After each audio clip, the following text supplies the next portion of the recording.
What's up, cool people? Welcome to another Saturday stream, and the start of what I'm going to consider a new series of sorts. I will be calling this Rinse and Review. You know, because there's the phrase rinse and repeat, but instead of repeating anything, I'm going to be doing game reviews. Basically, the plan is to do a game review to kick off the stream each week that I do this, and then just play some PowerWash Simulator and chill the rest of the time. And of course, this will last until either I complete all the stuff in PowerWash Simulator, or I get to a game in the Kingdom Hearts series where I need to do some stuff in between, you know, recording session streams. We'll see how it goes. Babs and Kyoto, whoa! Hopping into the stream pretty early. How's it going, everybody? I'm doing pretty well. About to get into the game here in a little bit, but I'm not starting the stream off playing the game right away because I'll be going into like actual like kind of recording slash game review mode when I get to it. So anyway.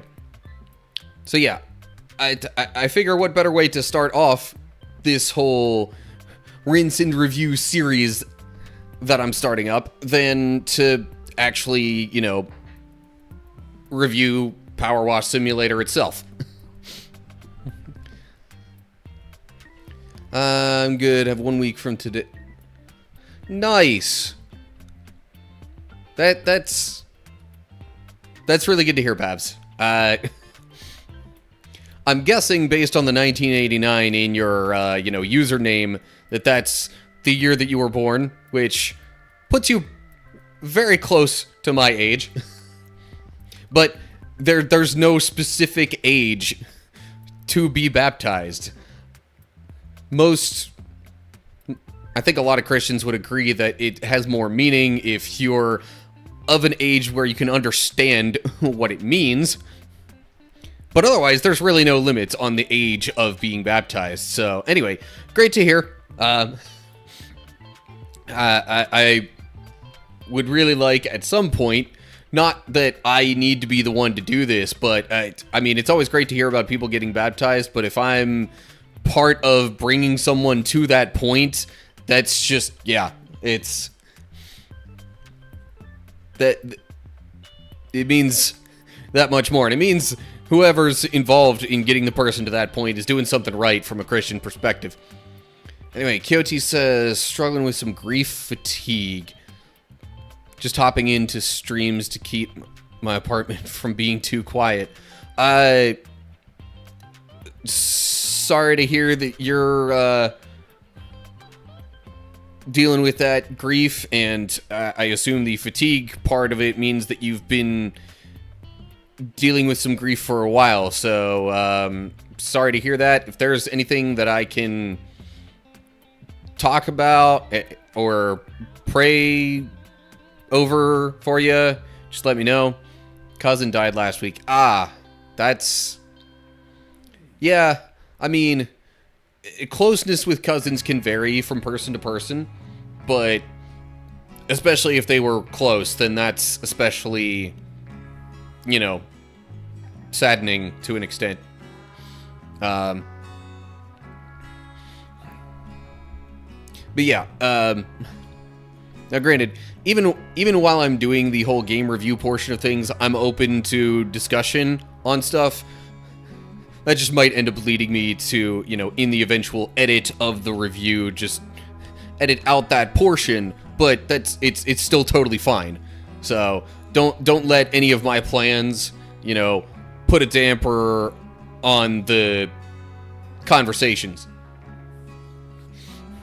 So, as is the case with life in general, it seems we have a mix of good and bad going on in you know, life situations, and you know, we gotta be here and support each other through all of it. No worries, I'll be listening, but probably not talking a lot. Gotcha. Okay. If you want to kind of sort of lurk, that is all well and good too. The support of the stream in that way is equally appreciated. Bab says, loving the new Minecraft update. Yeah, I'm trying to remember. I'm not, like, in the Minecraft loop, so I don't know for sure what all's in the latest one. But, yeah, it's interesting how they're keeping it fresh after all this time. Alright, ads are coming up on Twitch. So, anyone who's not subscribed over there, I think we'll see those. That might also give me a chance to transition over to PowerWash Simulator and start the whole review thing. But anyway, everybody that's in here, appreciate you stopping by and watching and supporting and all that. I suppose there's not really too much else to explain, so I will sort of get things rolling here.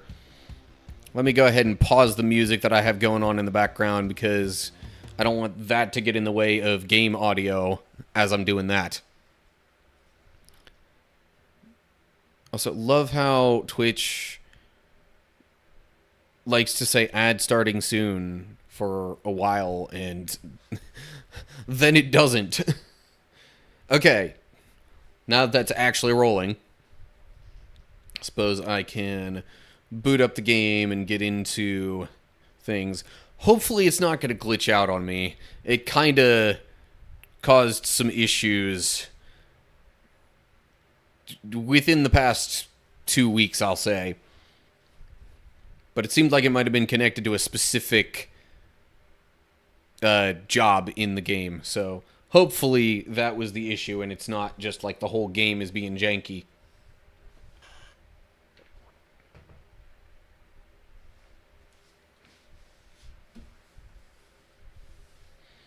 Alrighty, game is loading.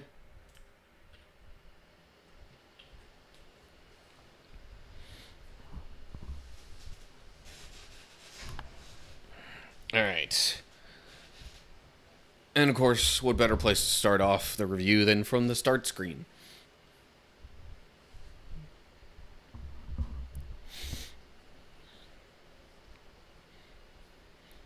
Alright. Once the Twitch ad break is done, then I will actually get into all that stuff. Let me just take a quick look at the options to make sure that there's nothing major in there that I want to cover.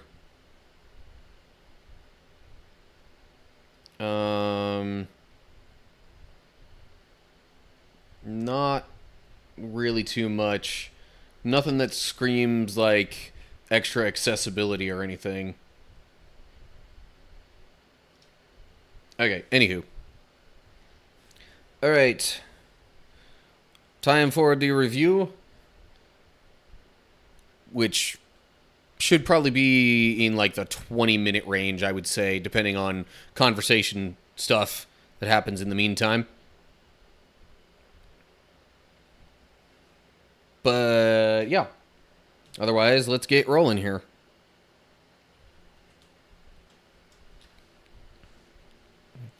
What's up, cool people? Welcome to another game review. Today I am reviewing PowerWash Simulator. I realize a lot of people have played this game. It's a, I'm trying to remember the exact phrase for it. Like, oddly relaxing kind of thing for a lot of people. So, as the name implies, you are a power washing service, and your task throughout the game is to just go clean various things by using your power washing tools. There are a few different modes in the game. They're not all available right away. Like, I don't think the challenge modes are available right off the bat. And the free play, I'm pretty sure, like, I think most of the stuff you need to actually, like, do some of the primary career mode that's all the way over here on the left before accessing any of these, like, bonus jobs or other stuff. Challenge mode is where it gets a little bit less relaxing and more challenging, surprise, surprise. But basically, you can go back and do things that you've done in the game, but with some limitations, or more like goals, I guess, to either complete it in a certain amount of time or complete it using less than a certain amount of water. And you'll get like gold, silver, bronze ratings depending on how well you do with those and that kind of stuff. So that's the challenge mode. Free play is exactly what it sounds like. You just do the different jobs from the game with no restrictions whatsoever. It basically lets you go back and redo them as many times as you want, because in the normal mode, I guess you can do them. It just sorts them in a way that makes that seem less practical. And then as you complete the main jobs, you also get bonus jobs that, as the name implies, they are extra, not part of the primary campaign thing, but I believe completing those also gives you money in the game. And, of course, that money is then used on the shop here to, like, upgrade your power washer, which there's 4 different levels of throughout the game. And then, of course, there are accessories to go with those respective levels that basically give you extensions and soap using ability, which those come from this list of cleaning liquids here. These are pretty much designed to help you clean certain surfaces and or types of, I would say dirt, but it's not all dirt. I don't know. Different types of uncleanliness. It is supposed to make those easier when you use the liquids. And then there's also cosmetics and stuff, but that's all the clothing really does, or the modifications. It's just stuff to, customize your gear, make it look different, possibly more interesting, or definitely more personalized. So that's kind of the breakdown of the different modes in the game and how it all works. Options are pretty standard. Nothing that really stands out a ton in terms of, you can customize the experience a little bit within the settings, but there's not any, like, major accessibility features, I would say. So, with all that being explained, let me hop into a job here and actually give you a sense of how the game works. So, it'll give you a little bit of a description of the job here on the left before you actually start it. Those are generally inconsequential, honestly. Like, there are theories about lore and things like that within this game, and that's all well and good and fine. I appreciate the people who are that dedicated at looking into the dialogue and the situations of games and trying to break down what all is going on with it. But I'm not real big on all that myself. So anyway, this whole game goes from a first-person perspective, and you're pretty much taking your power washer and cleaning all the things. Tell you what, let me move my webcam a little bit down to the bottom right corner, because all you really see there is just different stances that you can be in. You can be standing, crouching, or prone, and that mostly just helps you get dirt at different, like, levels relative to where you are. And I'm playing this on Xbox, specifically Xbox One, so any control explanations I give will be based on that. So I am pressing in the right stick to change my, stance. Now, if you look at the center of the screen, the little reticle there, right now that kind of shows that I'll be spraying horizontally. If I press left trigger, I can change that to vertical. So now it looks more like this. And there are different nozzle degrees that you can use, which basically turn it from... Tell you what, let me start off with... Okay, so this is what uses all the soaps and stuff. If you're having trouble with certain surfaces and want to use a particular cleaning spray on them. If I press left bumper, that'll change to this, which is like a really wide degree nozzle. You can also see some of these options if you go in... if I hold down Y, I can see the different nozzles. So this one's the 40 degree. If I go left bumper again, that's the 25. The yellowish one is 15. This is 0, so it's more like a jet spray. And then there's also the turbo nozzle, which is the jet, but it also rotates. Most of the time when I'm cleaning stuff, I will use the 15 degree unless I need to get some really stuck on stuff. Then I might try the turbo or the 0 degree. Now, you can spray with either right trigger and hold that down, or you can actually press left on the D-pad, and it'll just maintain the spray for you.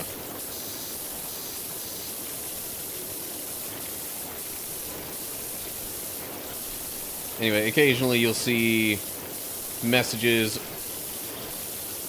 pop up on the screen. That's just kind of a report on, I don't know, other jobs that might be coming up, the maybe comments from the person who hired you to do this job, whatever it is.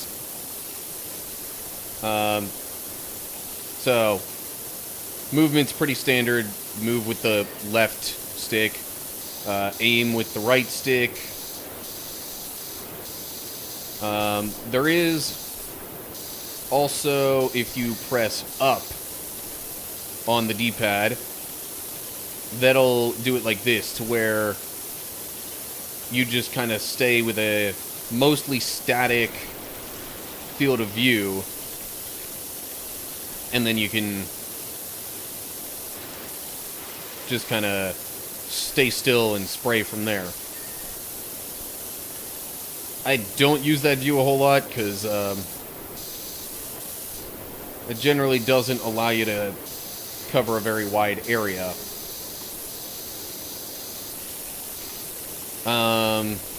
Trying to think. Let me stop this real quick. Down on the D-pad will let you pick up and place items like this stool here, or the ladder over here. Now, I will say, speaking of the ladder, my main complaint about this game is that once you pick up the ladder, you have to place it somewhere. It will not let you place the ladder. And when I say place it somewhere, I mean you have to put it like up against something. It will not, to my understanding, let you place the ladder back down on the ground. Which is a bit annoying, because usually whenever you place the ladder somewhere, it's in the way of something. So then you have to either move the ladder again to get it out of your way, or just try and work around it to get a particular surface clean that the ladder happens to be in front of.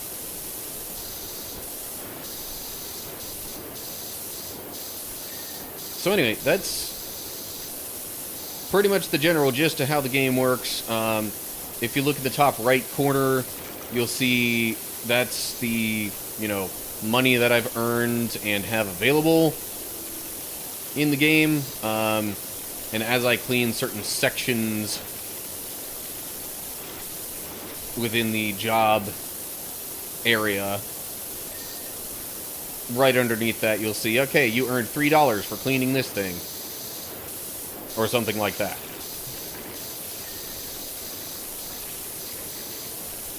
I find it kind of odd that the post is $2, and yet the entire long section of wall like this is only $3. Like, you would think that should be a little more, relatively speaking, considering how much larger the stone area is. Oh yeah, by the way, I'm also using, like, the third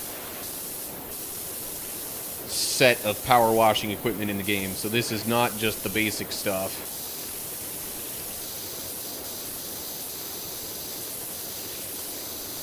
But generally, the more stuck-on dirt and things like that,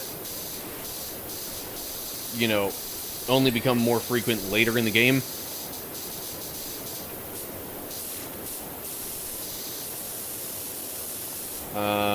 Also, big thing to keep in mind, if you look at the top left of the screen, you can kind of see your overall progress with the circle and the percentage,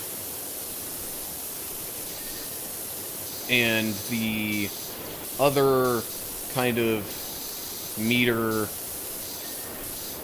next to the circle and the percentage, that's kind of your progress on the specific part of the job that you're currently cleaning. So like as I clean this particular bit of the stone wall, you'll see that go down pretty quick. And then once it's all done, it kind of flashes there a little bit to say, hey, you're done with this piece, you can move on. Another very important thing to know when playing this game is that you can press a button, namely right on the D-pad, and see the dirt glowing. So it makes it real obvious where you need to clean. And that becomes super helpful later on in doing particular jobs. Because, yeah, sometimes there's just little bits of stuff that you leave behind without really meaning to, and that'll very much help you see what you've missed. Especially if the dirt that remains happens to be dark dirt that's on a dark surface. So then you can press that button and it'll, you know, glow all like yellowish orange and make it real easy to see. Now it is not quite as easy to see on lighter surfaces, but generally speaking, it'll still be visible.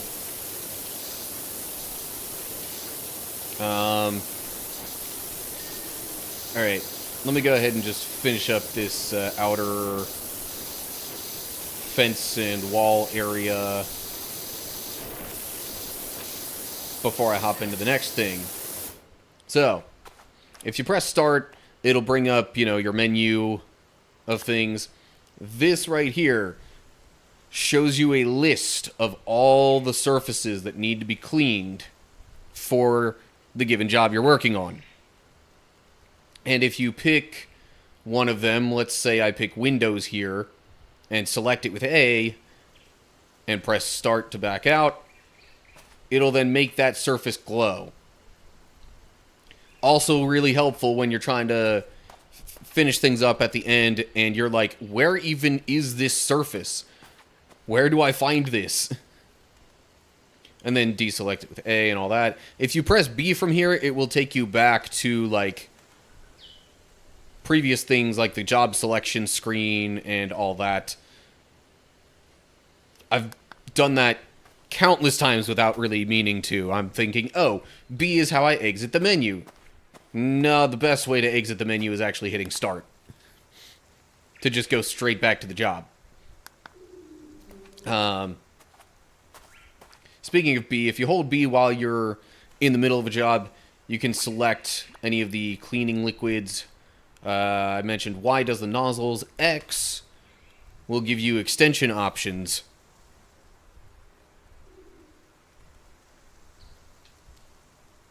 But otherwise, I think that pretty much breaks down all the game mechanics and how it all works and stuff.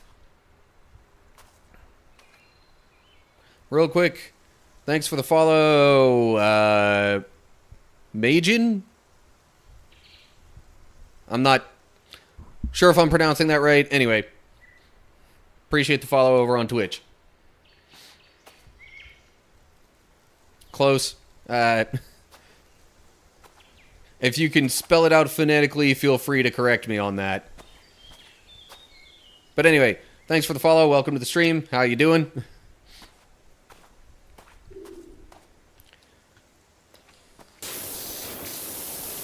So, now that I've kind of explained how the game works, let me explain some of my, or just get to my thoughts on the game.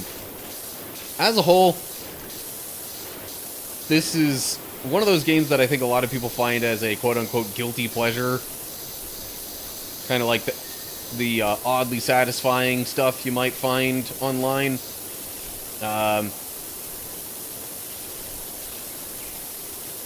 I personally kind of like the game. It, like the progression of it, I think is what really, drives me to want to keep going with it.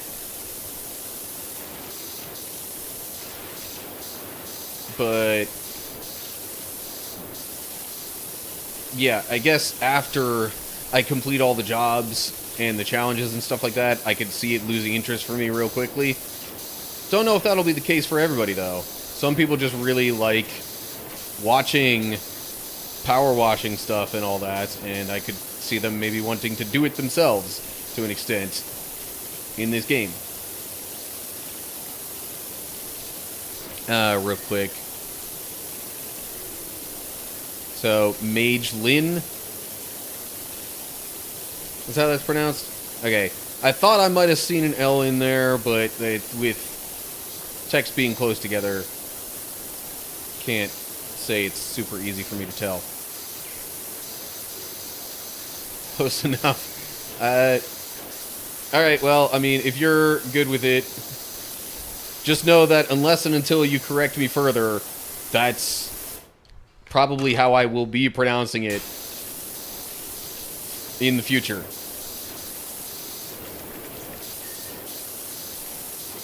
So, Magelin. Alright.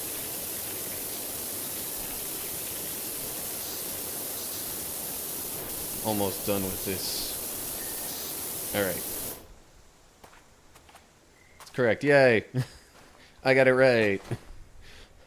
I'd like to think years of working with international students at a previous job of mine helped with my ability to pronounce various names.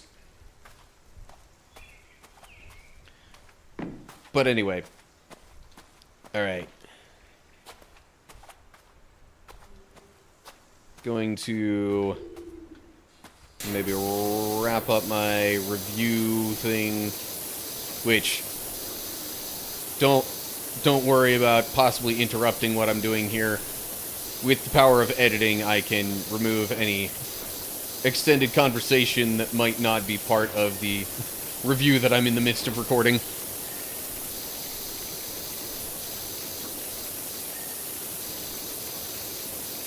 Anyway, okay. Alright. So, on the whole with this game, I mean, I guess there's some replayability with the challenge modes and the free play and all that kind of stuff. There's also some DLC if, you're really into this game and you want to pay a little more money to add some more jobs. So,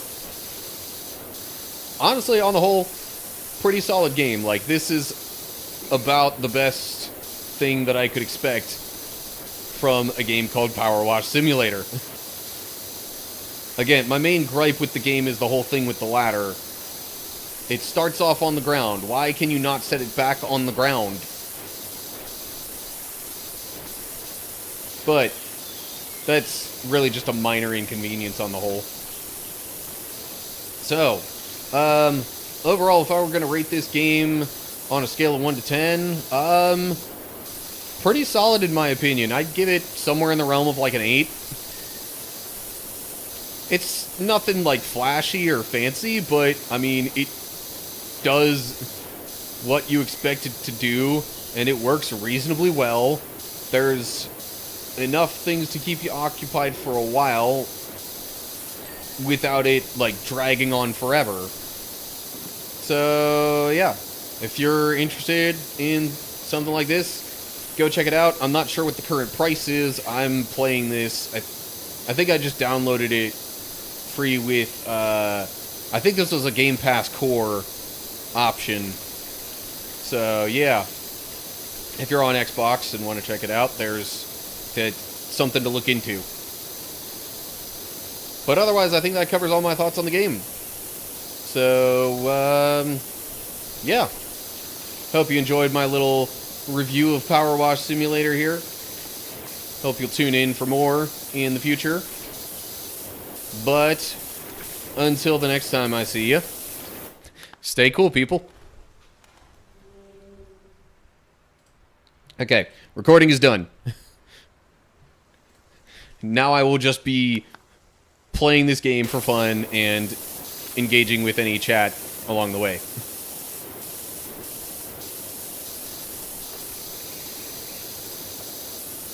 So anyway, Magelin, how are you doing?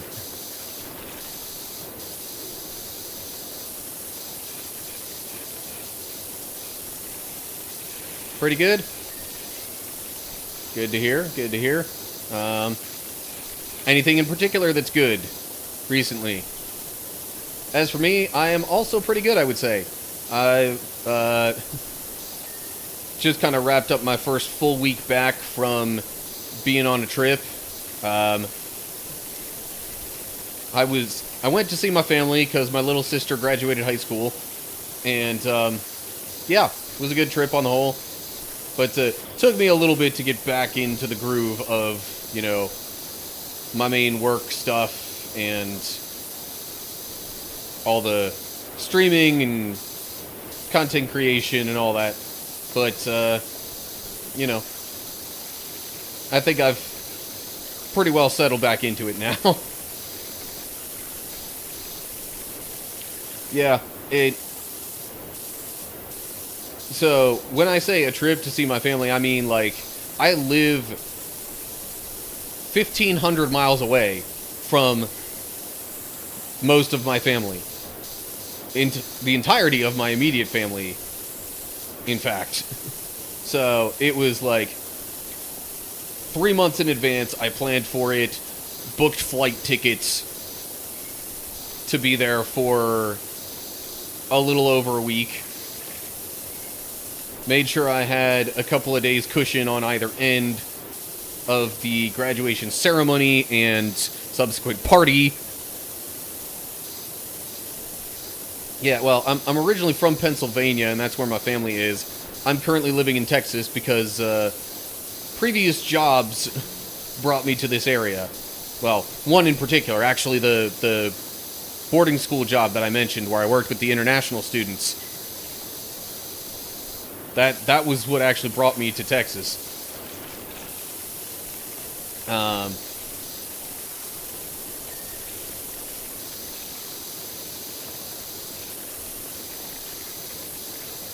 So, yeah, the thing is now my job is totally different, and were it not for things that I've recently gotten involved with that have a certain time frame, I could, in theory, kind of, you know, move back near my family, like, whenever. Because I pretty much work from home now.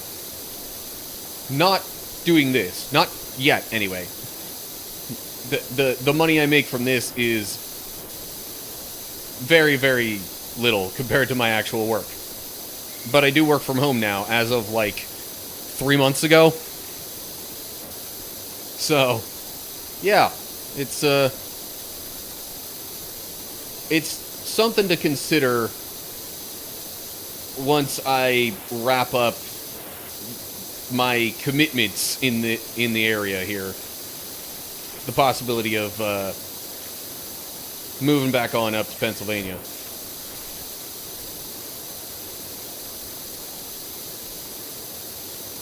But I'm, like, not exactly in a hurry to do it either. There's, you know, definitely some good things that I'm doing around here and that I'm involved with and all that. At church, I've gotten a pretty decent support structure that I've built up over the past couple of years.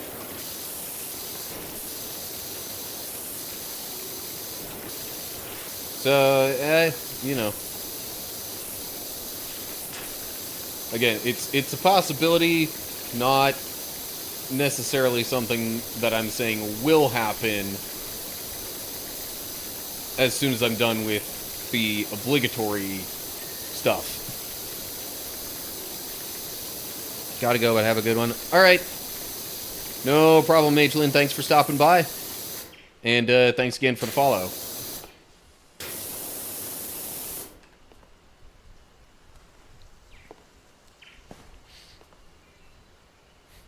Bye.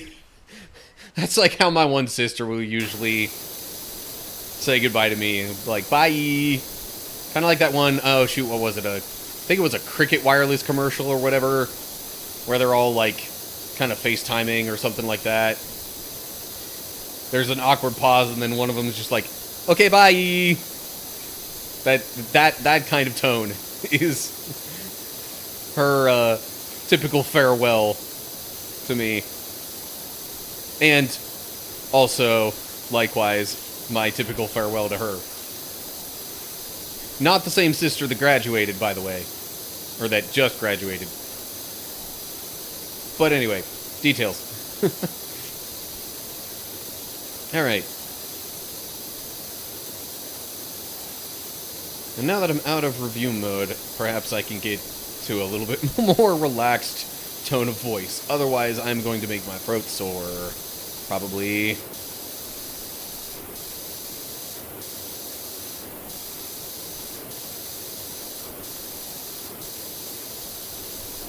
Also, I have just completely lost any semblance of a particular order of cleaning this stuff.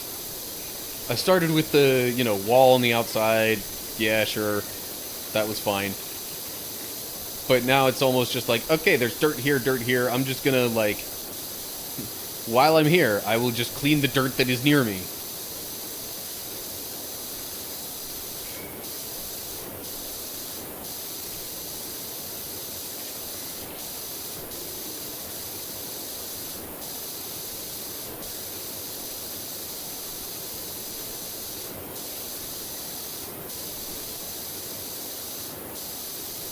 So,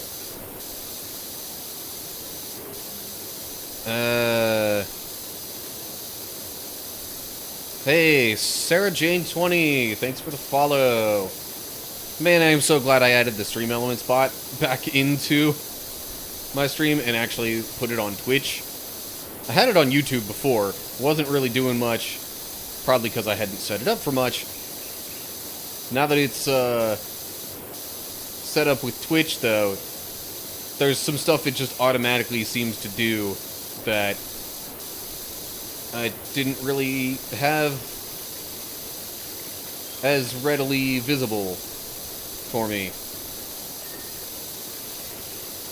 Or, really more accurately, I just have to look in a different spot to see that information.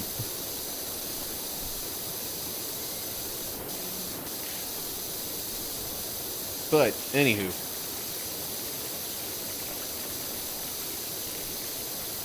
So, for anybody who's currently watching and might care about content updates and ideas and stuff that I have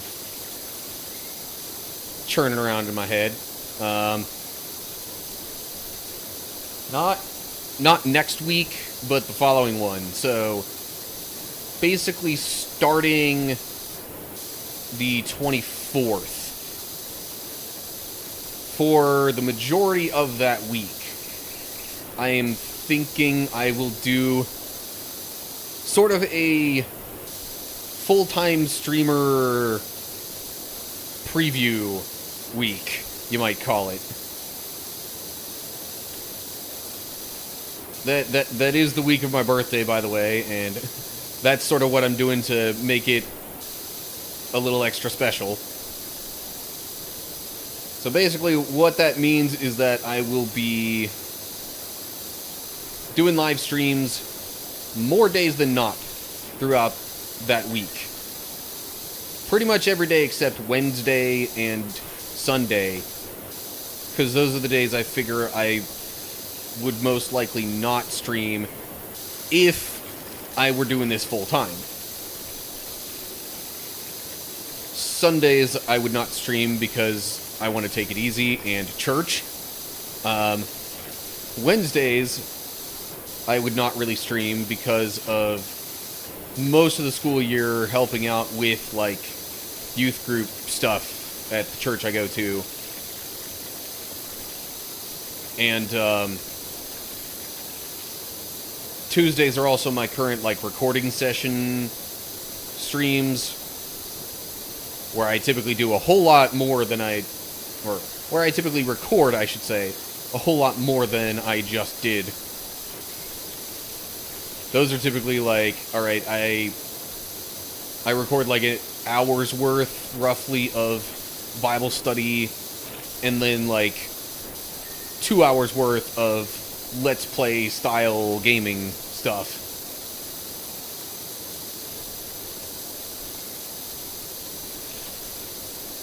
So then I also figure Wednesday mornings could be my time to edit all of that stuff.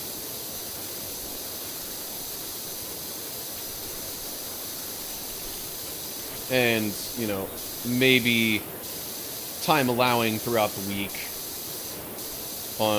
you know, I would fit in some other editing and things like that. But that would be the main block. Anywho, so, with regard to the week of the 24th, I'm thinking I'll pretty much stream Monday, Tuesday, not Wednesday, stream Thursday, Friday, Saturday, and that'll kind of be it. But that's pretty much when I would probably do live streams if I were full-time in this and we're streaming every day. Or most days, I guess. Streaming more often. For sure.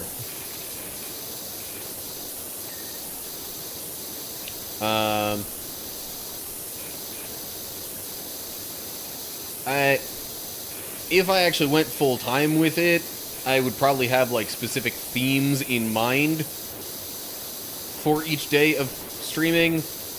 I don't know for sure if that'll be quite the case with my preview week. My thoughts if I went full-time with it would actually be, okay, confession time, I'm a sucker for things like alliteration and rhyming and all that jazz. Even though I wouldn't consider myself, you know, particularly artistic or anything like that, I don't know. When it comes to poetry and those kind of literary devices, I'm a bit of a sucker for them, I guess. So, were I to be streaming most of the time, I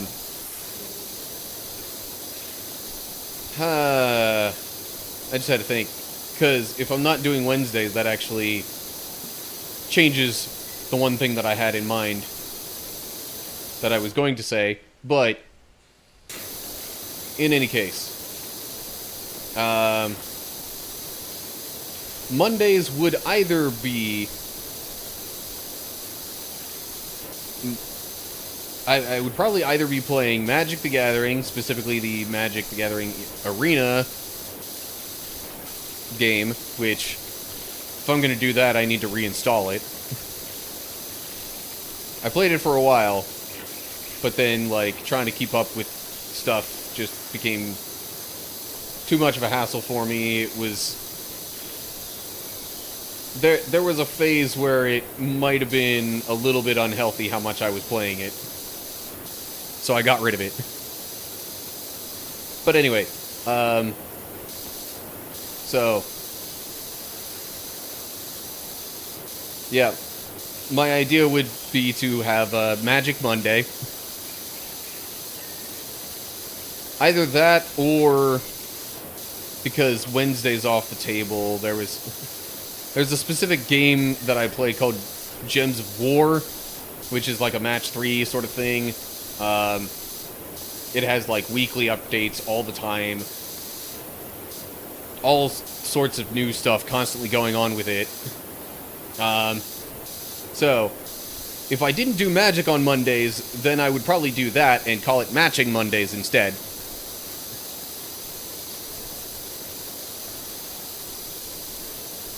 But, I don't know, maybe I would do some live streams on Wednesdays, so it could be like Gems of War Wednesday, and still have Magic Monday. I don't know. Haven't completely figured that out as of yet. I could definitely do it like, you know, Gems of War Wednesday over the summer, because the youth group I volunteer with doesn't meet over the summer. You play Gems of War? Nice. You know, now that I think of it, your username actually kind of almost rings a bell relative to Gems of War. You didn't happen to ever be a member of the same guild, did you?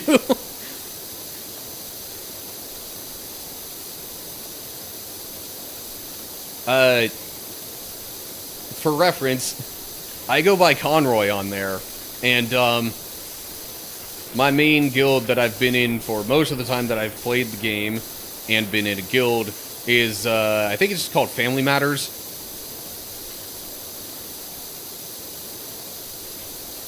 Maybe, never keep track.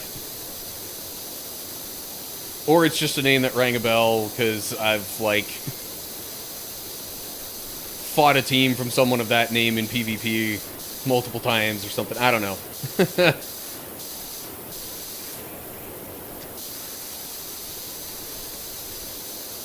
So, anywho.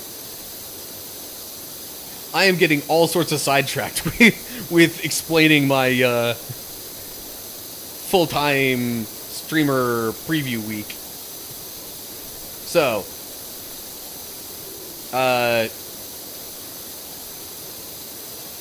really, the idea I'm thinking of how it would go might be Magic Monday, and then I'd go more to a rhyme scheme for Tuesday and just call it Let's Play Tuesday. Because that's when my, you know, main recording sessions are for those types of videos.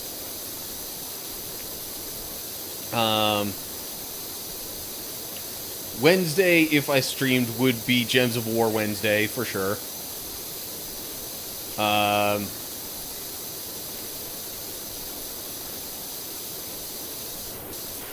If I didn't... Well, I don't know. If I streamed on Thursdays, I think I'd want to focus mostly on, like, puzzle games or something like that and call it Thinker Thursday. I know. It's... Apologies if you think alliteration is cringy, but that's just... This is me, this is who I am.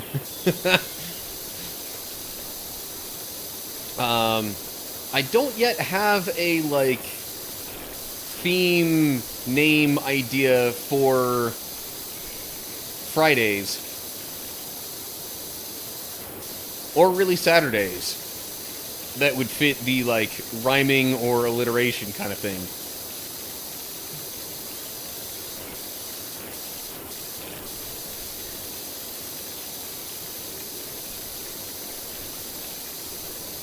But, I would potentially, on Saturdays, keep up with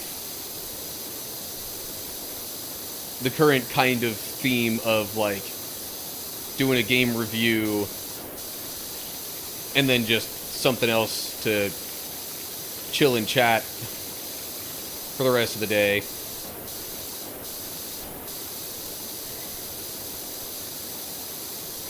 So yeah, I guess really,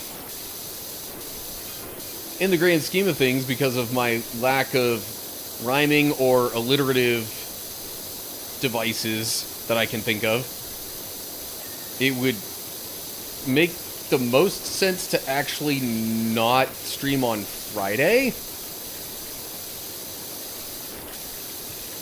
But I don't want that to be the deciding factor in whether or not I stream on a particular day.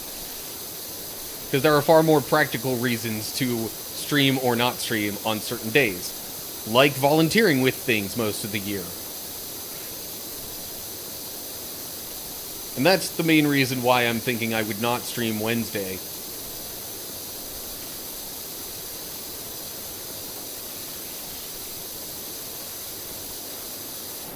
Ooh, okay. So, here's a thought. Instead of Gems of War Wednesday, I could do the stream on Thursday and call it Match 3 Thursday. Haha! The theme continues.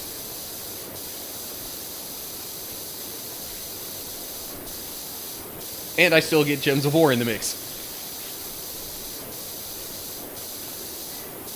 So yeah, I suppose I will have to go back and re-download the Magic the Gathering Arena to make all this work. But I guess relative to the actual, like, preview week thing, I would probably do, you know, Magic Monday, Let's Play Tuesday, take a break Wednesday. We'll do Match 3 Thursday. And then I need to come up with something for Friday.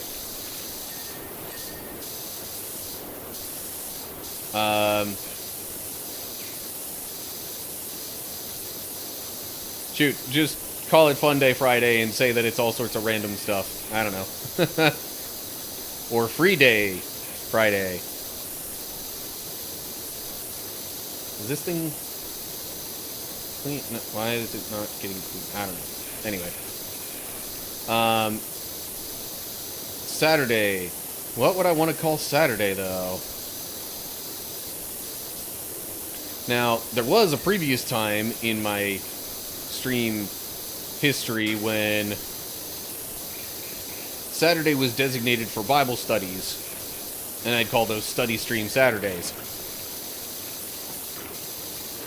But I think if I were going full-time, I'd actually want to basically kick off all the live streams with a chapter of Bible study. That would also get me through the remainder of the Bible way quicker. I've only been going like 2 chapters a week thus far, if even that. Early on, it was just 1 per week.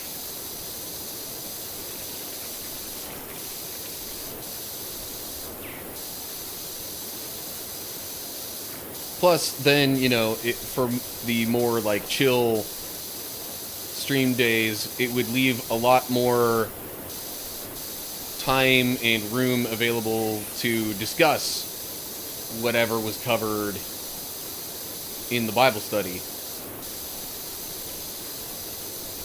What am I missing on the front gable roof here? Okay. It's all kind of here toward the edge. That's the problem. So, in lieu of it being Study Stream Saturday, I'm not quite sure what the Saturday theme would be, to be quite honest. Am I getting this thing clean right now? Not very much. Let me get closer.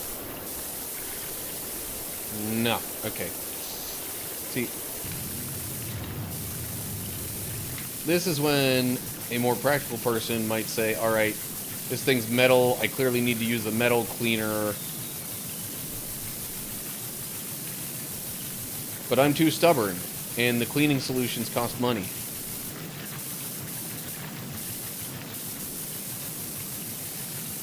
Um...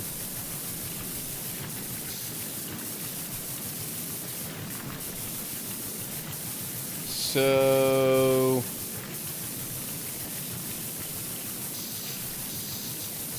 Yeah, I'm still not sure what I would name the, or nickname, I guess, more accurately, the, Saturday streams. Because my clever naming convention doesn't quite fit for anything that I'm currently thinking of.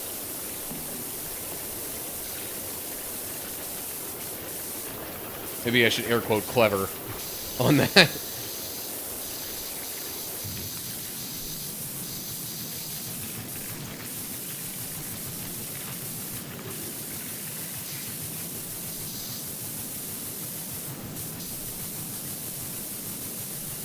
Oh, well that's the issue. Most of the dirt and rust and stuff is on this side, not the side that I was trying to clean before. Yeah, that's better. Okay. Yep, and that was for both sides. Okay.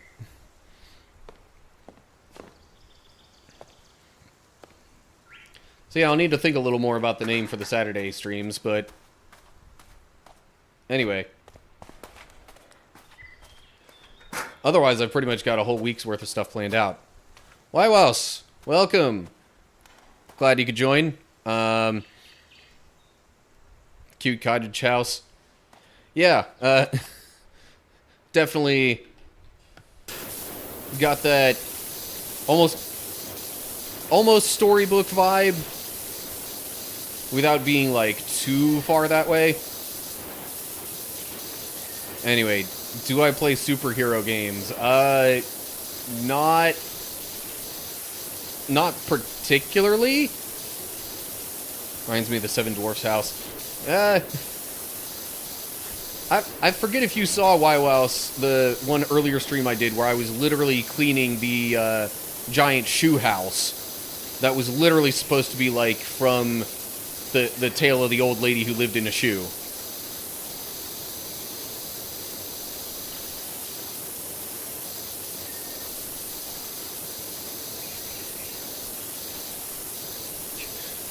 But now you got to mentioning the dwarfs, and I'm just like, hi ho, to clean the house I go.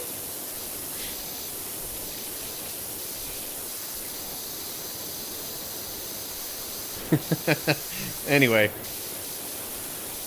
so I don't know, Wywouse, maybe you could help with something. I'm trying to think of a theme that I could do for Saturday streams, like if I did this full time. I've got, like, some sort of either rhyming or alliterative idea for the stream names basically every other day of the week that I would plan on streaming. Saturday's the only one I don't have figured out.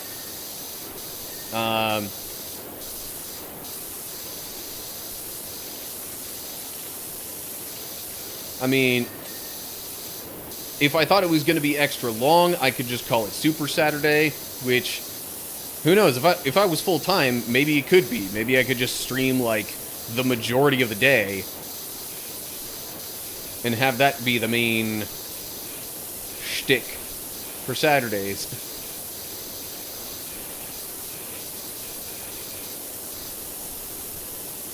Saturday, and you're playing a chill game. No stress Saturday. Stress-free Saturday. There we go. That's a good one.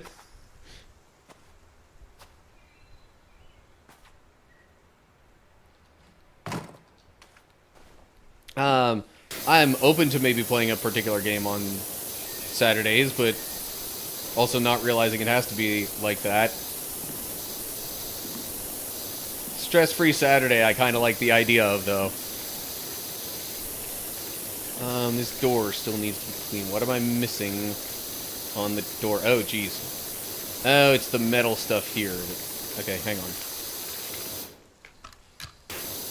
Let me get up real close and personal with this rust here.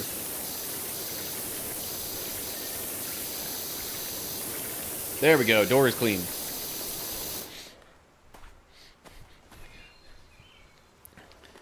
So, okay. So for the, like, full-time streamer schedule, and thus the schedule of the preview week that I'm planning here, starting the 24th,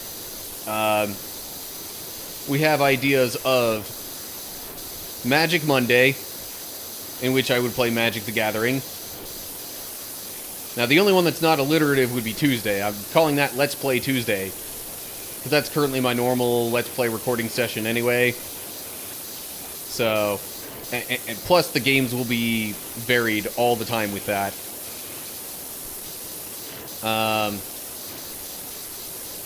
Wednesdays, I'm thinking I would not stream because of most of the year I'd be helping out with stuff for my church's youth group. Thursday would be Match 3 Thursday. Friday. Now I'm forgetting what we had in mind for Friday. Darn it. Well, anyway, Saturday could be stress-free Saturday. Friday. What was Friday gonna be?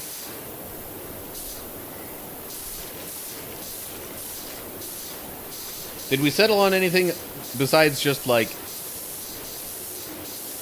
Fun Day Friday, or maybe it was, like, Free Play Friday, or I don't know, something to that effect.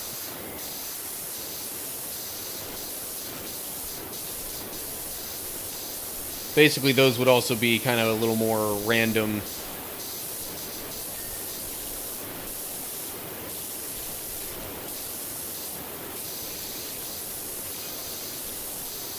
I should be, like, writing notes down on this stuff.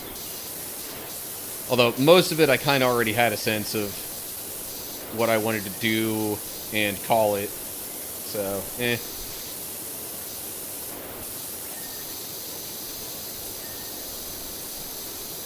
What is not clean about this cellar door here? Anyway.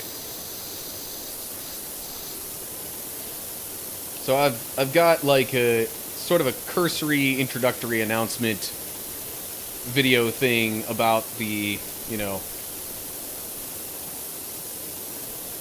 full-time preview week coming out on my YouTube channel tomorrow. It'll probably also hit my other social medias like Instagram and TikTok at the very least. Probably Facebook too. And then I might just, I don't know, because, like, I made a video about it, like a short video. But, I don't know. Anyway. Don't think they'd collab because different companies own them, but I thought it'd be neat if PowerWash and Fallout did a collab. Now, you see, there's Warhammer content that's available as DLC for this game. So, I would not say that that's outside the realm of possibility, having Fallout, you know, having Fallout levels available in this game. Just seen lore videos and listened to some of the soundtrack. For Fallout, I'm assuming you mean, yeah. Well, and now there's the TV series that's out, or something like that, or I guess technically it's like a streaming series to be more accurate, but yeah, considering this game has Warhammer stuff in it, I would not put Fallout out of the realm of possibility at all.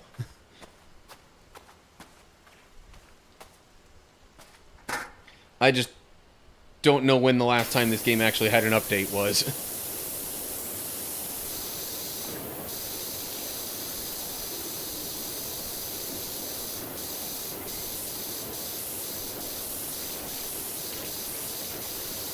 So anyway, yeah. Full-time preview week. Going to be starting June 24th. And pretty much going to be streaming every day except Wednesday and Sunday. They have FF7 DLC too? That's not as dark as Fallout. Warhammer is pretty dark if you really look into the lore of it. So, again, would not put that... I would definitely say that it's possible. F7's sort of dystopian, though. Yeah. Some argue that this game, even in its base content, is maybe not dystopian, but it's like sort of... I'm trying to think of the word, but like after a big catastrophe happened, there's a lot of lore enthusiasts that claim that everything's so dirty in this game because of a nearby volcanic eruption. Okay, don't know anything about Warhammer. I don't assume that everybody does, but like if I were to back out to the main menu of this game, you'd see that Warhammer is available. Okay.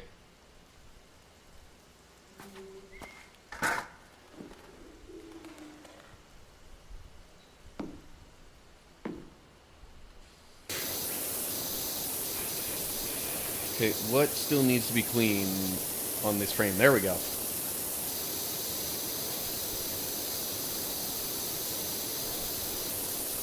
Okay, that all needs cleaning. Under there.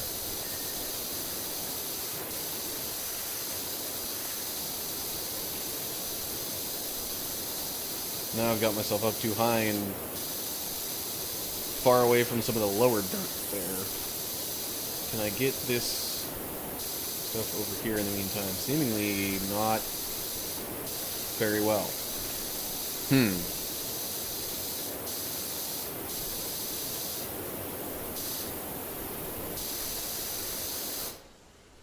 Alright, this is where I might actually need, or at least very much want, the scaffolding. Oh, shoot. How did I almost miss this stuff?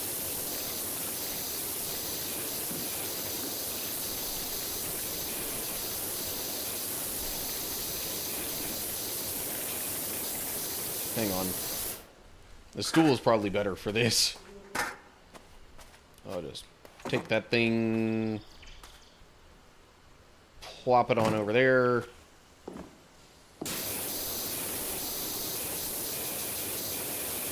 There we go. Window frame is done. Windows seem to be done. Window sill is not done. Probably because of the underside. Yeah.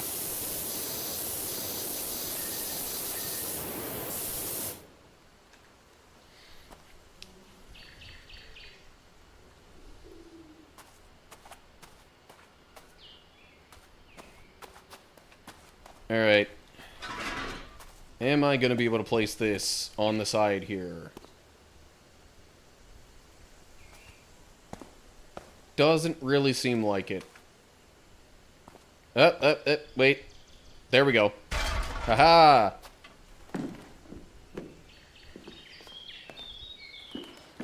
This might be a bit higher than necessary, but oh well.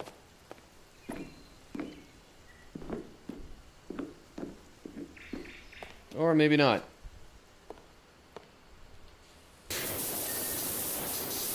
See, now the problem is the main standing platform of it is not the flat. It is not the part that's closest to the house.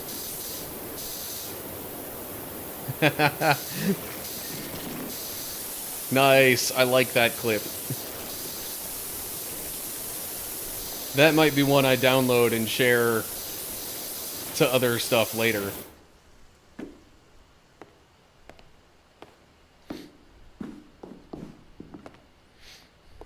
Also, by the way, if I didn't ask, how you doing, Wywows?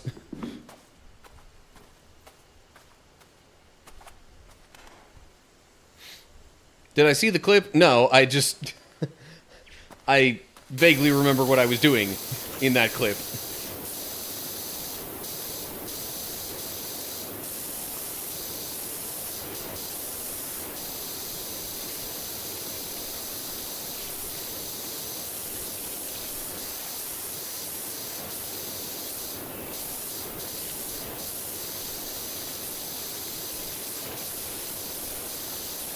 Anyway, say you're good.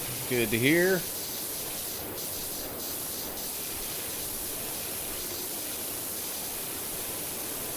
Shortened it to 5 seconds.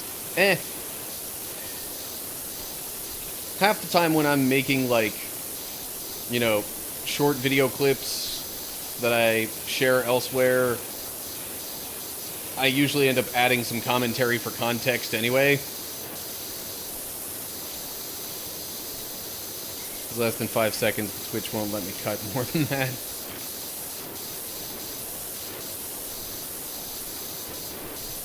Yeah, I can make it work. Because yay editing.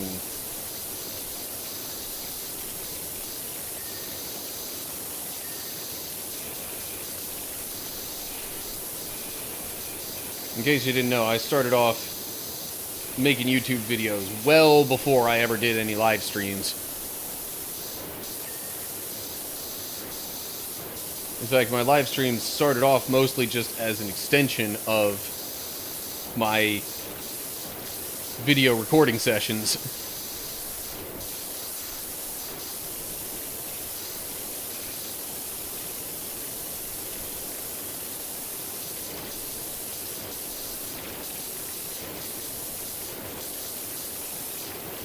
Of course, the types of videos that I put up on my YouTube channel changed a bit.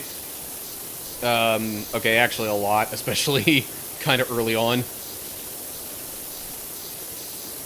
But that's neither here nor there.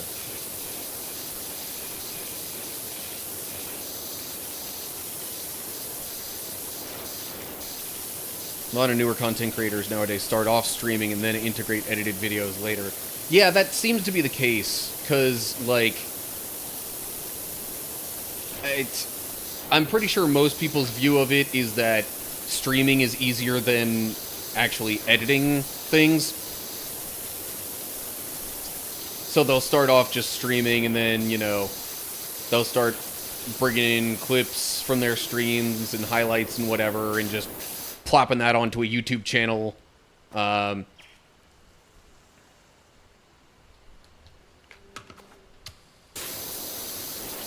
And then maybe eventually they'll start making it to slightly longer clips and video edits that aren't just like, you know,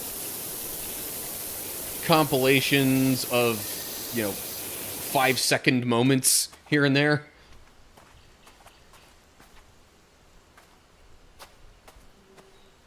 Okay, that does not look clean. That's because it isn't. Here we go. I didn't even get that down low, did I?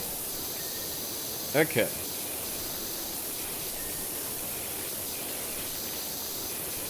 Yeah, long story short, my YouTube channel started as an extension of some journaling that I started doing just like a few months prior. So it started off more kind of vlog-ish.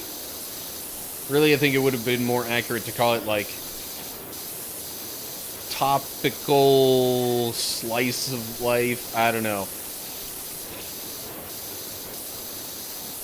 It was usually like, alright, here's something that was on my mind this week, or something that happened during the week, and I'm gonna make a video talking about it. Been editing for Jake. Yeah. I've noticed you tend to clip quite a bit of stuff for him. I wasn't sure about editing per se, but yeah, I mean, that certainly helps when, you know, you've got people doing that kind of stuff for you. I personally don't really feel like I need an editor so much until it gets to the point where I actually want to, like, make really more professional looking stuff, in which case I would actually just hire somebody out.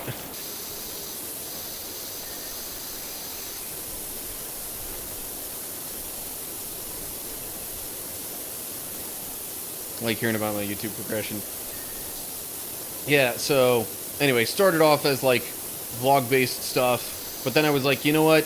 This is pretty much just me putting myself out there for the internet anyway. So let me add some other things that I enjoy. And primary among that, of course, was gaming stuff. So got myself a game capture device, started recording games that I was playing through, and before too long, the gaming content kind of took over and became the primary thing. Um,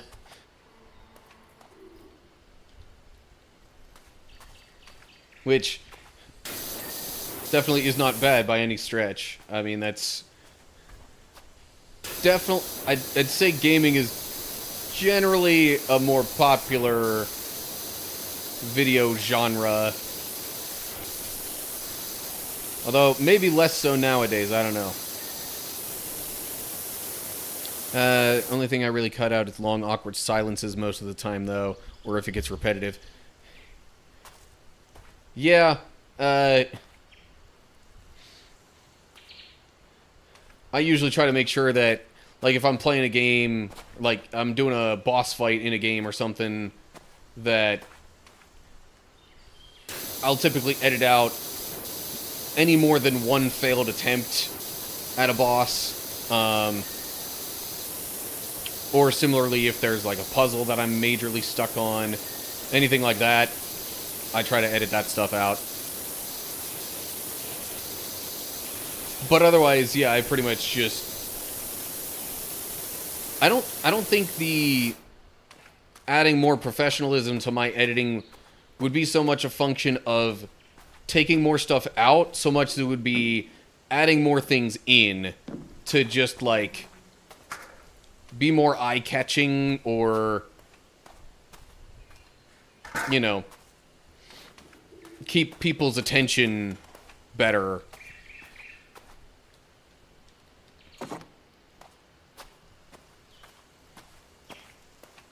Because, you know, especially with a sort of Let's Play style, you don't really want to edit too much out.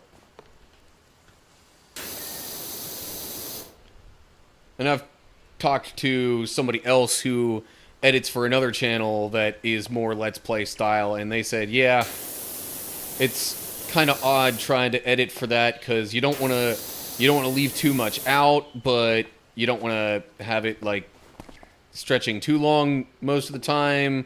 So there's a fine line in there.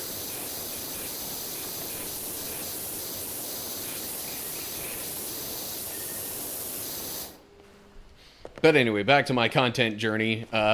Started off doing YouTube stuff as, like, vlogging / extension of journaling. I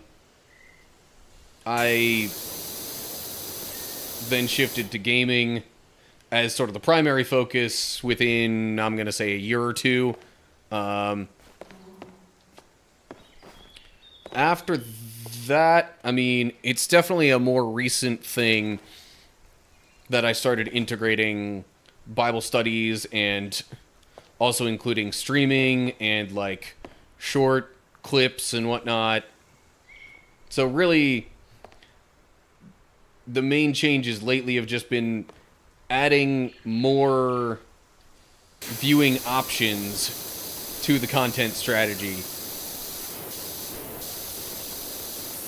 So, like, on my YouTube channel in particular, there's, like, all the streams are archived there. And I just realized my freaking webcam wasn't all the way in the corner for all that stuff. That's gonna bug me when I go to edit that, but oh well. I'll just have to live with it. For the eye-catching stuff, been trying to add some amateur animations. Views on those vids tend to be less. Yeah, that's the thing. Like, you try as hard as you might, there's no, like, one formula for making a successful video. And, like, you can add all the editing tricks you want and, you know, have, like, the most clickbaity title and thumbnail possible, but like there's still no guarantees. Yeah, some of that does increase your chance of a video getting lots of views, but like the problem is that's what like everybody does.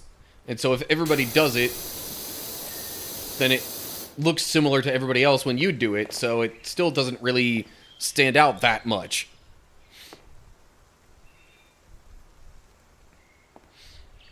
But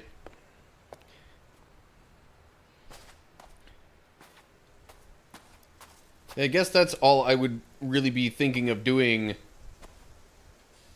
is just adding little, like, I don't know, little GIFs or extra sounds or quick animations or other things like that.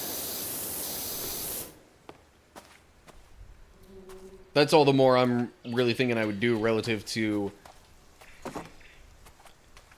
editing my videos. Well, okay, that's not really going to work there, apparently. Which means I might have to grab the ladder here. I don't know, wanted to be an animator since I was a kid. We'll probably keep doing that for fun. And hopefully my skills will get better. Try not to worry about views so much. Yeah, I will say, if I was caught up on views, or if I was really adamant about getting views, I probably would have stopped practically before I even got started. Probably would have been like the first 2 years that I would have made videos, and then I would have stopped after that.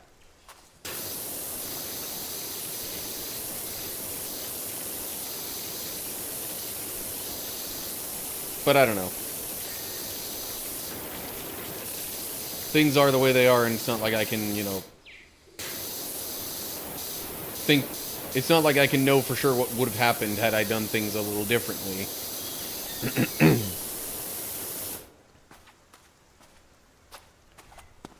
Yeah, especially given that I started this as an extension of journaling. The point was never, hey, let me get tons and tons of views here. It was more so, hey, let me put myself out there for the world. And, you know, especially at the time, I was pretty bad at just sharing what was on my mind. I'm still not the best at that, but it, you know, it's better than I used to be.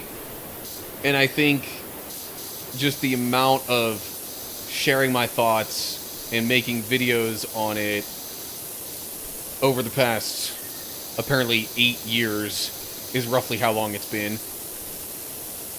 I think that's helped a bit.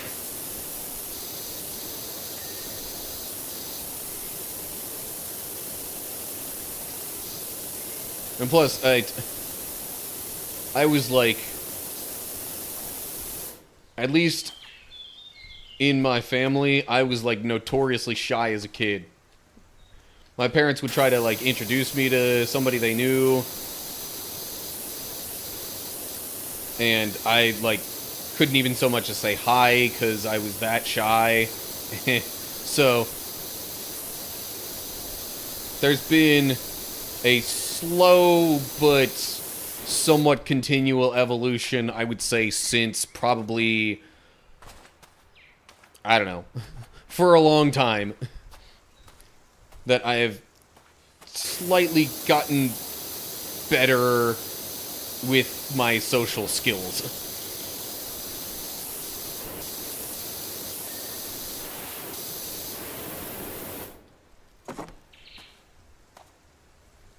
Used to be and still am like that sometimes, yeah.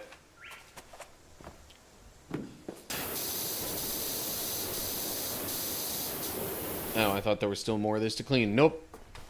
I did see something there just a moment ago that said it needed cleaning. What was it? Uh-huh.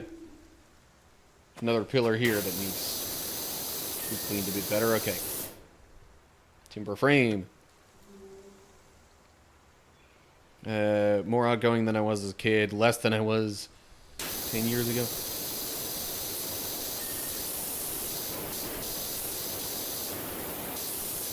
Yeah, and I mean, like, being introverted is okay. Not everybody needs to be a social butterfly. But, especially considering I was, you know, pursuing a youth ministry career for a decent chunk of my adult life. That's actually what I studied in college. Did a year-long internship after the fact, and then had a youth director position, and that was still the kind of career path I had in mind when I took the boarding school job down here in Texas that moved me down to this area. So I figured, yeah, social skills would definitely help a bit with that. And that was a big reason for some of the hesitation of people that knew me when I said I was thinking about pursuing youth ministry. That was probably a big part of their hesitation to agree that it was a good career path for me.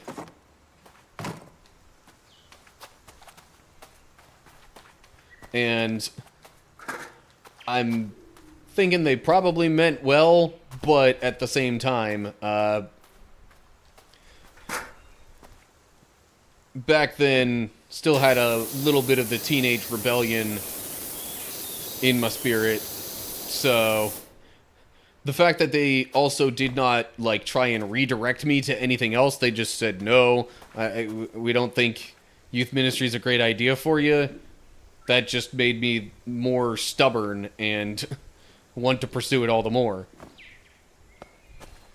Not saying I regret any choices, by the way, that I've made in my life. But, in the grand scheme of things, maybe pursuing a youth ministry career wasn't the best idea for me. Because of things like my lack of social skills and just other factors that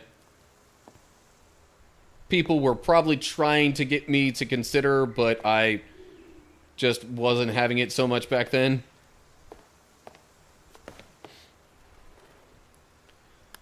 Alright, what do I still need to clean? Oh, the steps aren't clean? How are the steps not clean? Do I need to get down low? Is that the issue?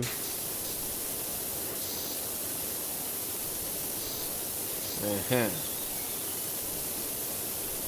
Okay, so there's some stuff down low. Some that is not. Alright. Okay, steps are done. I also saw a little bit of dirt over here.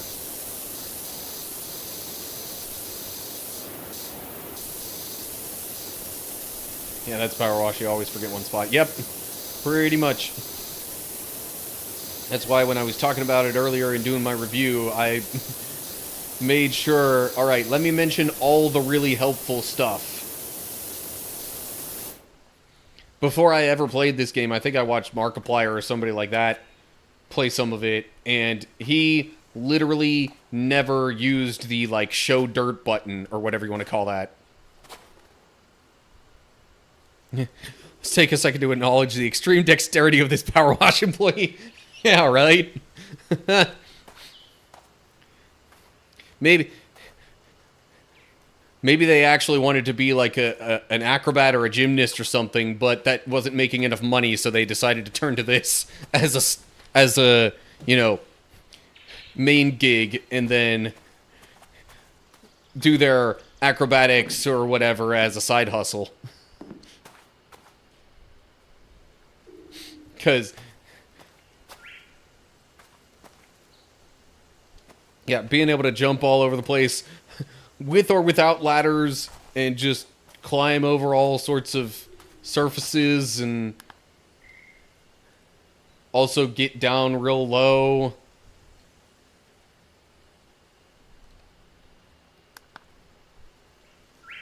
So what? Back door Back dormer frames.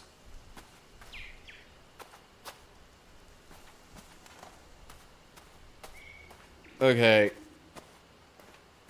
What in the world is a dormer? And more accurately, what is the frame? What does that look like? I'm trying to highlight it.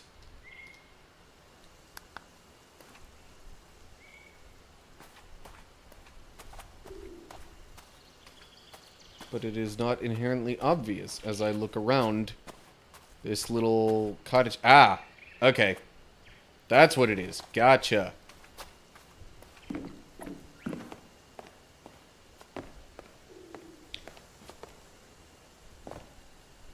This is what it is.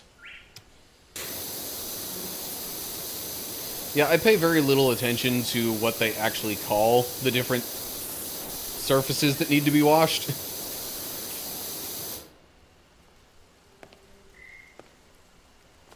Okay. Cellar door handles. Didn't realize the handles got their own, like, designation there. Okay, so I got a window and 2 frames. Never thought of it that way, but it's amazing they can fall from steep heights and not get hurt. Yeah,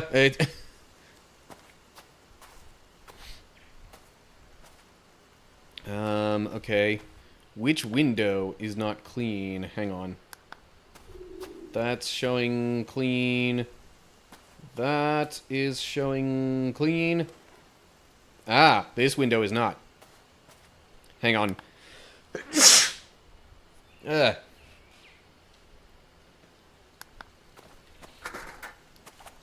Pardon me. Okay, window is clean. Now there's a couple of the frames. There's frames all over the place.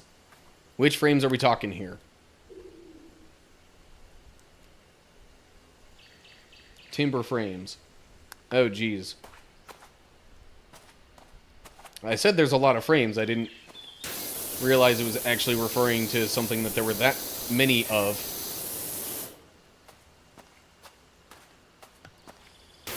Okay, job complete. Huzzah!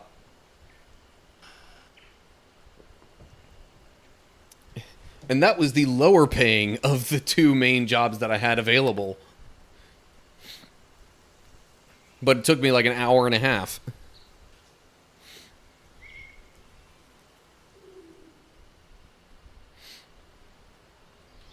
Okay, let's continue. So now it's just the skate park that it's saying is available for a main job. There are bonus jobs, though. And, okay, now, either there's more stuff that's going to open up after the skate park, or the bonus jobs actually count towards the overall stars? Either way, I need 90 stars for this. How am I supposed to get 90 stars? Unless, I wouldn't think these count. Because why would it count doing them a second time? That doesn't make sense to me. Challenge mode doesn't do stars. It is based on, like, gold, silver, bronze, metal designations. I don't know. I guess I'll just clean the skate park and leave it with that. Alright, thanks for the lurk, Wouse. Appreciate you hanging out and making a clip that I may or may not use, but either way, viewers making clips is good. It gives people more things to watch. It also gives me a hint of the kinds of things people like to see.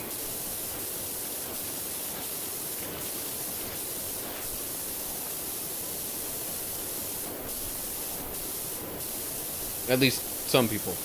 I'm sure everybody has different tastes and whatnot. different preferences in their content.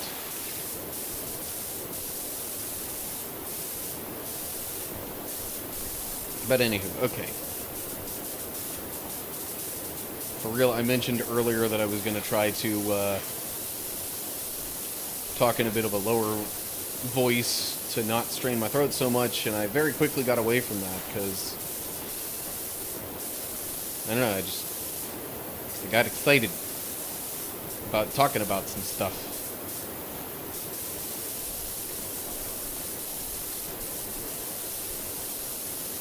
This is really soothing. Yeah, that's kind of why this is one of the fallbacks.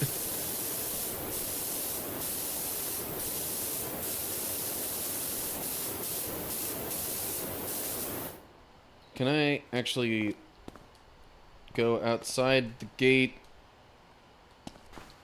Seemingly not. But I can at least use the gate to somehow get on top of things.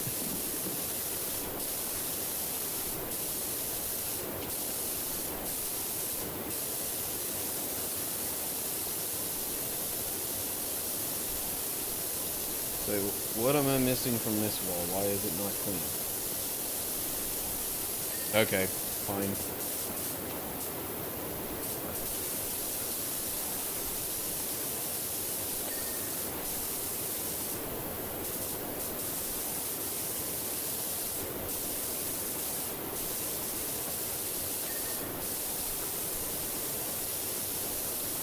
Okay.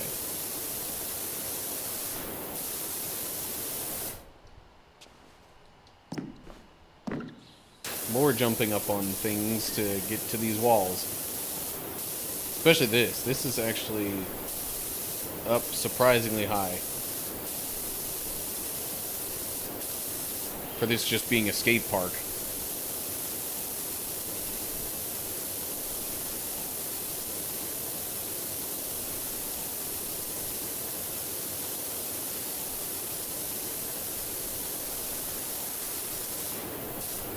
I don't know if anybody watching right now knows much about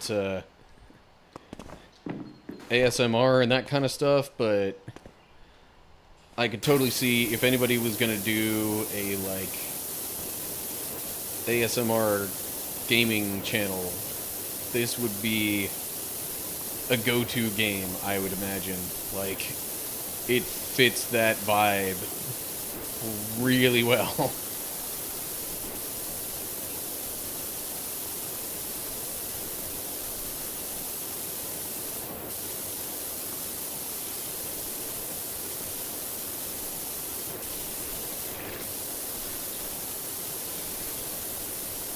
So,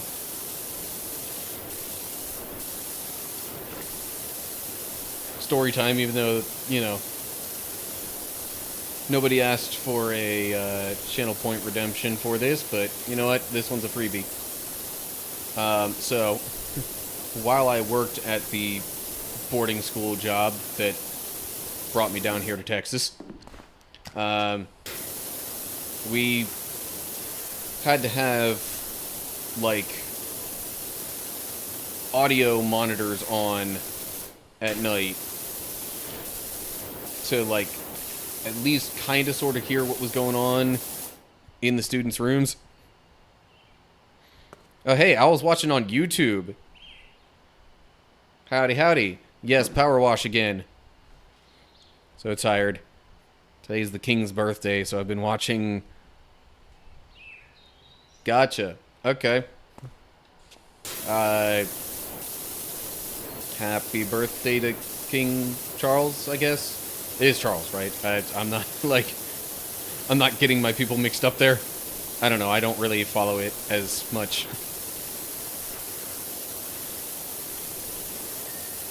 Anyway, so. Story. So yeah.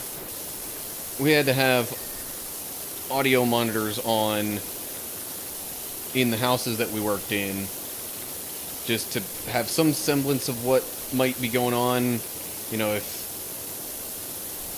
kids were getting rowdy in their rooms, or maybe if they got real sick or anything, we could kind of hear what was going on. The problem is, it was a little difficult for me to sleep sometimes, especially with those going. I mean, I had some minor troubles getting sleep even before that. At least consistently getting, like, high quality sleep, you might say. So the confession part of the story is, yeah, that was really when I started getting into, like, ASMR videos and stuff, to have some sort of more soothing sound that I could hear. I'd, like, put some headphones on, pop on an ASMR video from YouTube, and, like, use that to help me kind of relax and not be so worried about all the little tiny sounds I was hearing.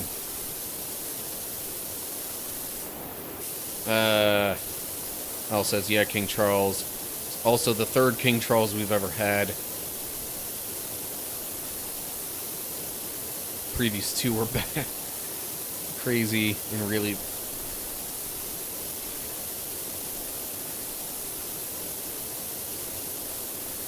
Is the employee floating?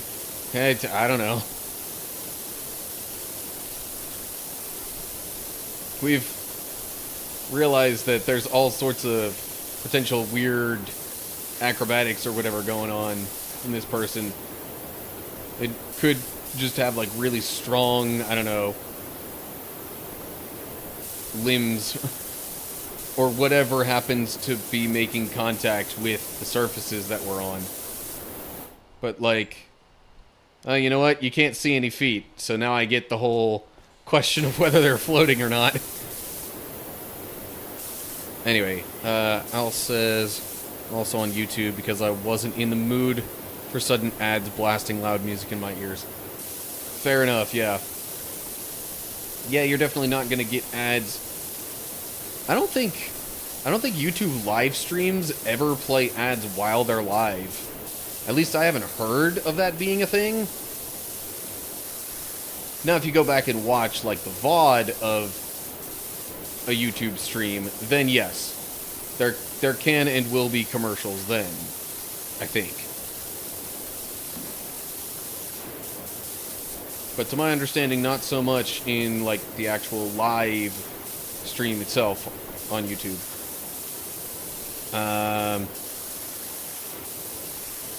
Al says this game would be awful as ASMR. Constant water spraying would be making everyone need to pee all the time. I mean, okay, there is that factor to consider, but aside from that, I don't know. Kyoti's saying, feel like they're just some sort of superpowered person, meaning the power washing employee here. Maybe. Maybe this is Superhero Saturday after all.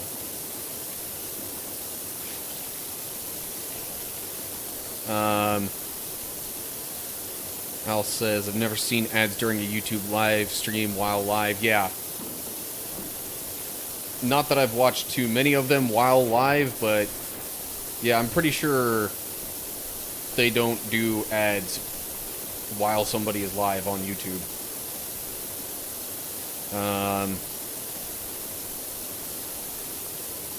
Coatsy says, because you stepped off the ladder into thin air. I mean, could also be just slightly odd physics going on.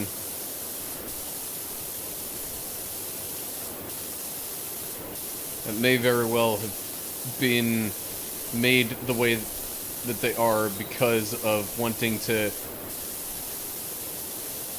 not sacrifice gameplay for realism. Because, man, can you imagine how frustrating that would be, falling off of things all the time?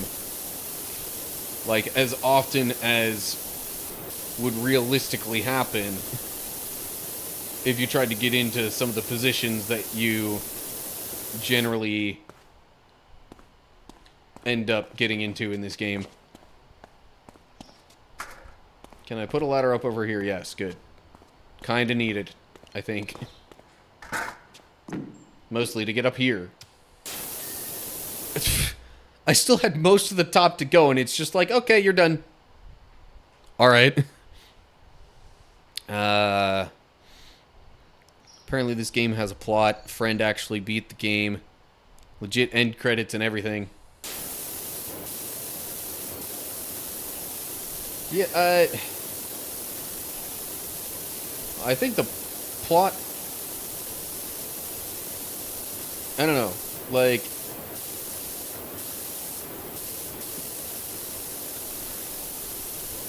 most of the plot is just like, hey, you're cleaning stuff. This is your job. And then you get to the end and it's like, hey, good job. But I guess there's also supposedly some lore about a lot of this stuff being volcanic ash, and all these places actually got dirty like this because a volcano erupted.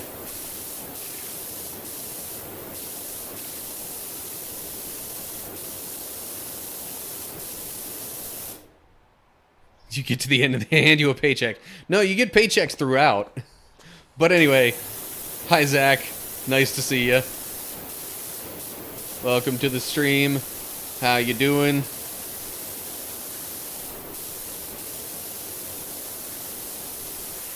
See, I'm actually earning money as I complete individual parts of each job, actually, in this game.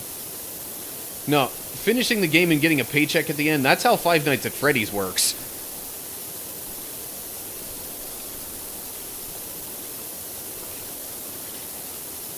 Doing well, been lurking. Ah.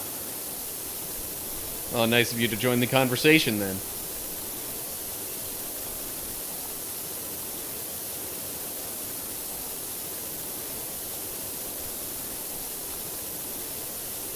Although, the more recent Five Nights at Freddy's games definitely have more story than just, hey, you're working here at this, like, practically haunted restaurant place, and you get to the end and yeah, you get money.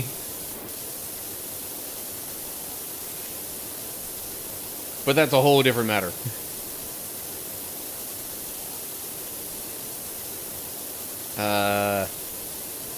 Isn't there some Croft Manor cleanups in this game too? Possibly. There's DLC available, and that might be one of the DLC options. I also wonder a little bit if the DLC depends on the platform that you're playing it on.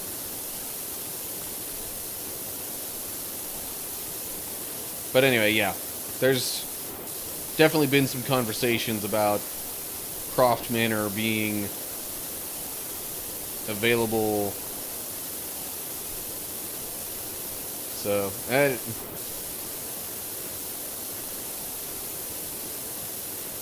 and then it always gets to talking about locking the butler in the fridge, or freezer, whatever.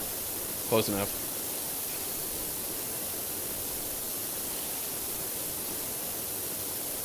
Alright, what am I missing on this wall here? Of course, the top of it.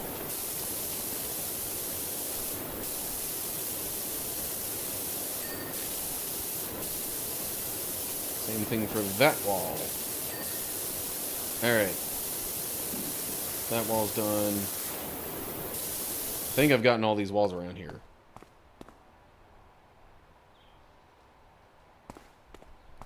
Just gonna keep moving along then. I'm trying to focus on the exterior first and foremost.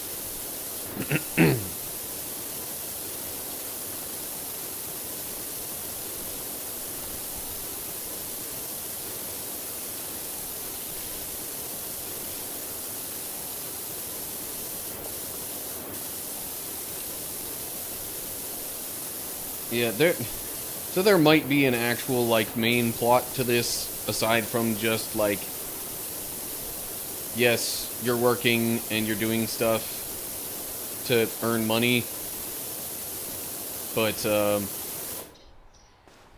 I can't say I've really been paying too much attention to it.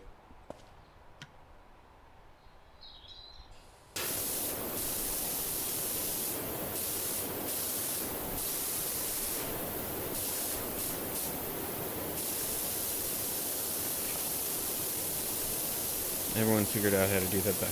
Yeah. It would so be a crime if Craftman or DLC didn't have a butler frozen.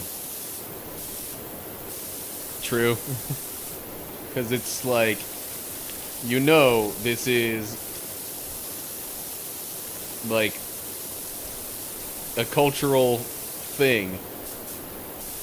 Everybody does it. Everybody knows about doing it. If you do not make a reference to it while including content related to this place, what are you doing?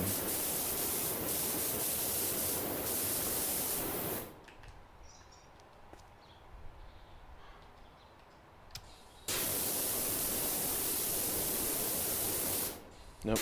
Wrong D-pad button. Trying to get the railing clean here.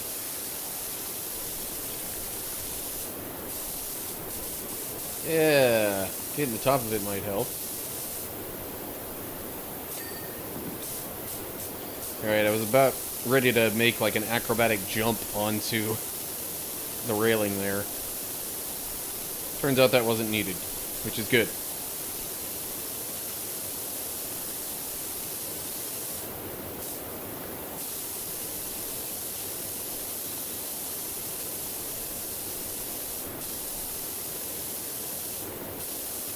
Hell, anyway. Zach, you asked how I've been. Sorry, I've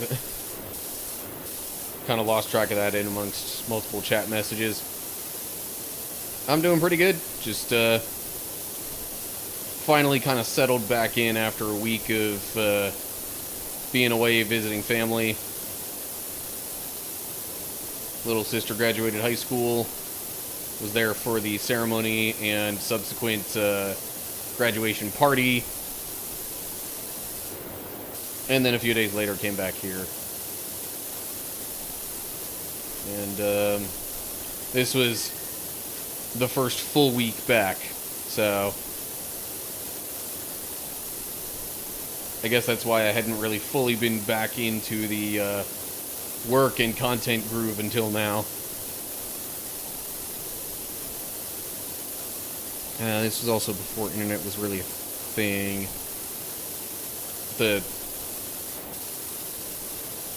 The trapping the butler in the freezer a bit.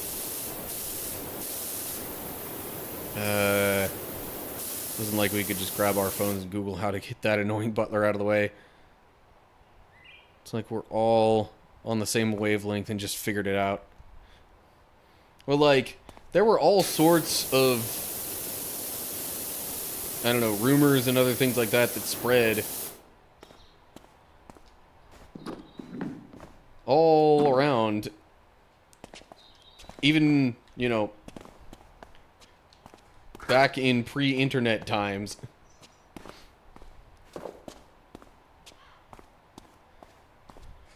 Does make you wonder a little bit how all that stuff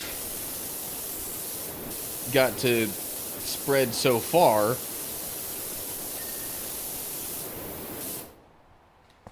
But I guess it was just persistent, unrelenting word of mouth that nobody really questioned. Like the whole, oh geez. All sorts of stuff like that, like, supposedly eating spiders in your sleep.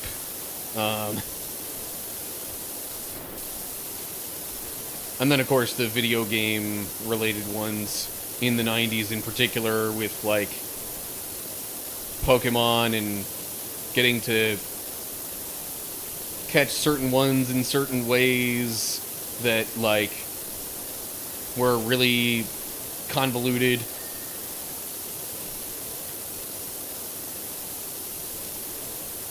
Uh, didn't have that. I was really poor. In my neighborhood, having more than one TV, let alone a game console, was considered kind of posh.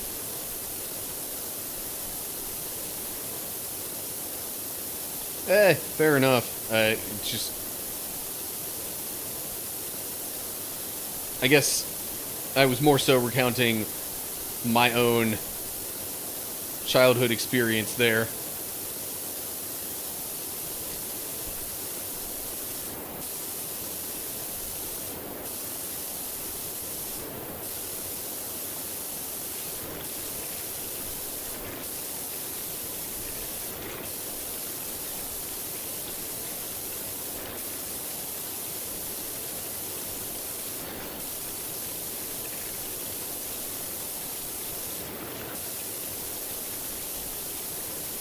But of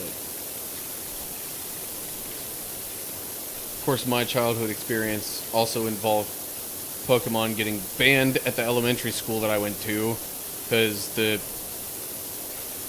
pastor of the school there, like, thought that Pokemon was demonic or something after he actually, quote-unquote, learned some things about it. Mine too. Older sister who told me she...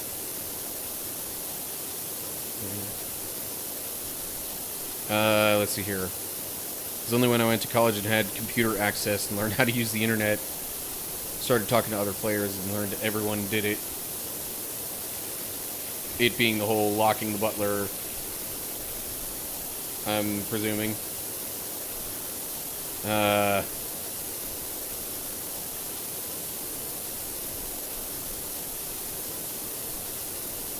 Yeah, like a lot of the rumors or whatever that I got exposed to seemed to originate, in my experience, from my older sister. And of course, she probably heard it from somebody else, but like she was generally the person I would hear all that stuff from.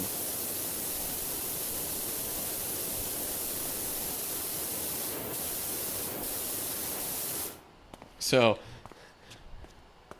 not sure if that's a common thing specifically for older sisters to do, but we've got two people who apparently had older sisters spreading rumors.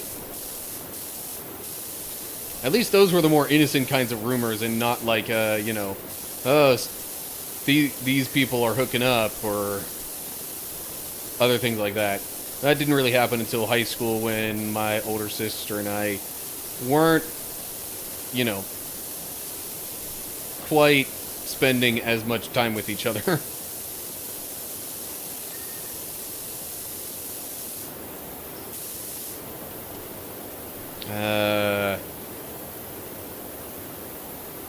Al says that's where we differ. It was only child. Okay. Yeah, being an only child has got to be a different sort of experience.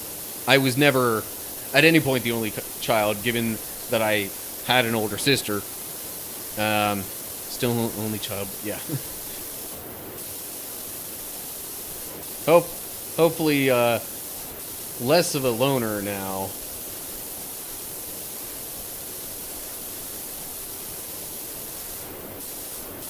I mean, not that having alone time in and of itself is necessarily a bad thing, but usually when people use the word loner, it's more a negative connotation of, like, yeah, didn't really have too many friends and things of that sort. YWow says, oh yeah, my school's made fun of the Christian groups burning Harry Potter types. My area is liberal, so we have the other type of craziness going on. Okay. So you're saying your experience was more toward the conservative end of things.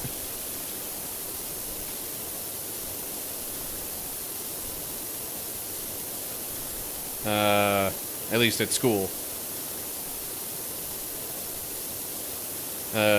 Kyoto, girl goth gamer in the 90s, had to tell me spooky video game lore. She being your sister, I'm guessing there, Kyoto?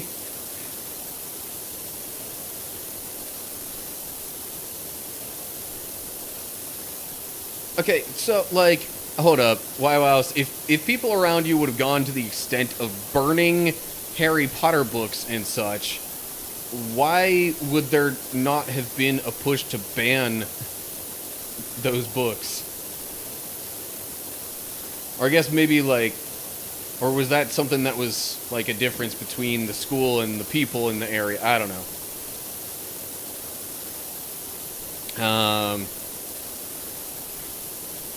I was saying, yeah, definitely. Thing is, I don't fit in with people where I live at all. Getting the internet opened the world up and allowed me to find people and friends. Hey, internet friends are fine as well. In fact, were it not for internet friends, we would not have any sort of conversation right now.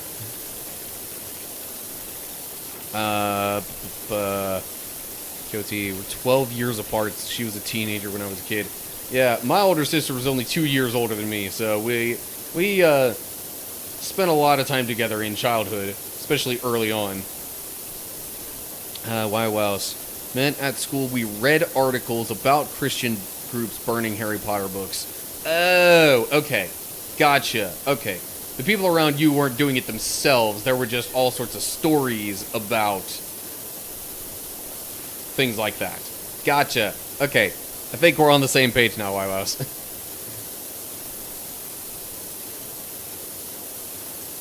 Man. Apparently this is a relatable kind of topic that we're discussing right now, because a lot of people seem to have these experiences of rumors spreading around and siblings or neighbors or friends at school or whatever spreading rumors and talking about all sorts of crazy stuff that may or may not have been true.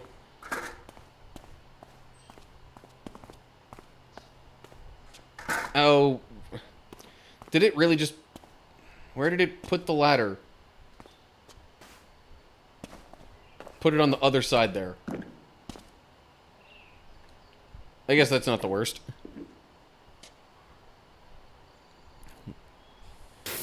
Kyoto saying lol, she kind of raised me. Yeah, when there's older sibling involvement, especially with that much of a gap, they tend to play a significant role in the upbringing. Al says, I find internet friends are more real, rather than settling for friends that are in close proximity. Online you get to really know the person and find people with similar interests. Yeah, that was like the whole purpose of social media to begin with. It was like, hey, find people who like the same things that you do. It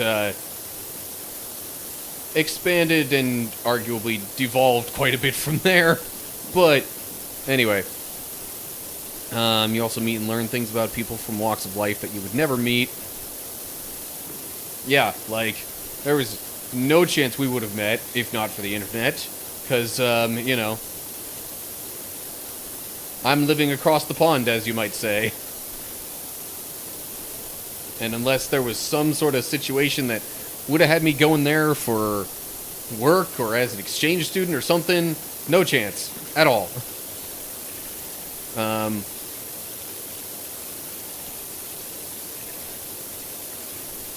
Pause, zoom cam, and move head for a second.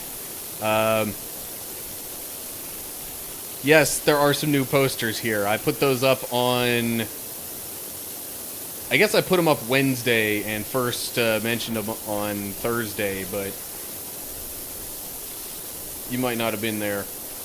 Actually, no, I first mentioned them on Tuesday, put them up on Wednesday, And so the first time they were actually fully on display was Thursday. But, anywho, ads are coming up soon. That'll hopefully allow me to get caught up on chat stuff. And then maybe we can discuss that a bit more.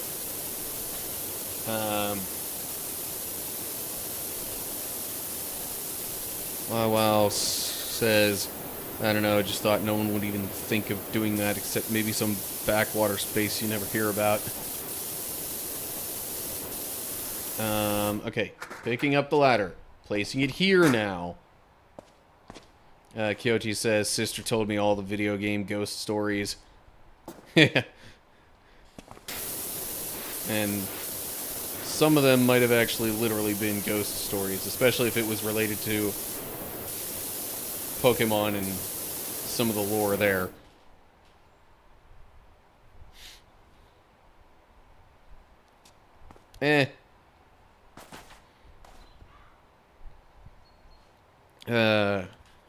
All says also I'm a total shut-in, so even if you came here, the chance of us actually meeting in person would be 0 or almost 0. Yeah.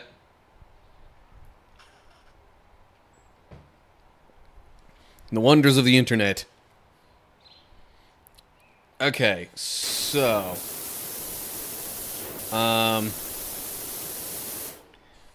once Twitch comes back from the ad break, then maybe I'll get into the new posters and whatnot. But Kyochi says gotta run. The girl just got on. Okay. Thanks for hanging around, Kyochi. Hopefully I'll see you sometime soon. And I hope you're hearing this despite an ad break supposedly running. Either way, I think most people get the general vibe of how I feel when they stop by. Alright, Twitch ad break ends in like 15 seconds.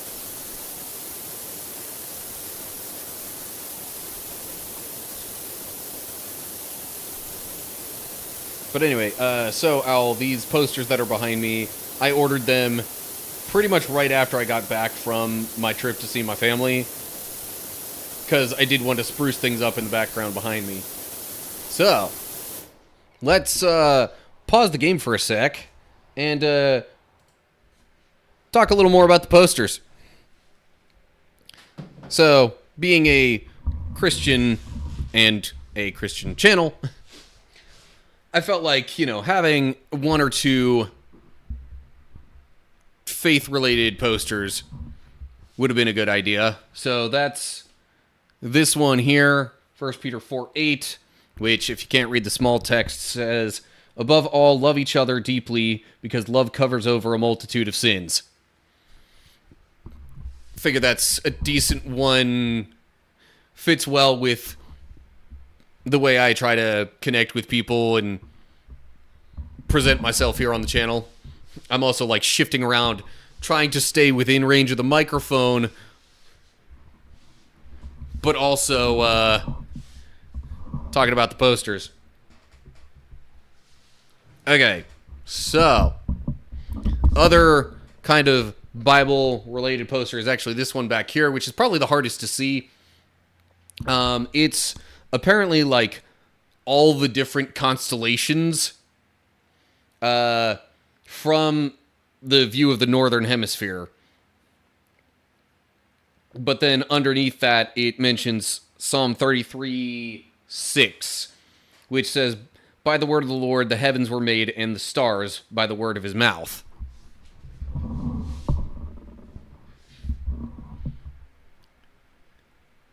So, those are the two, like, kind of more Bible faith-related posters.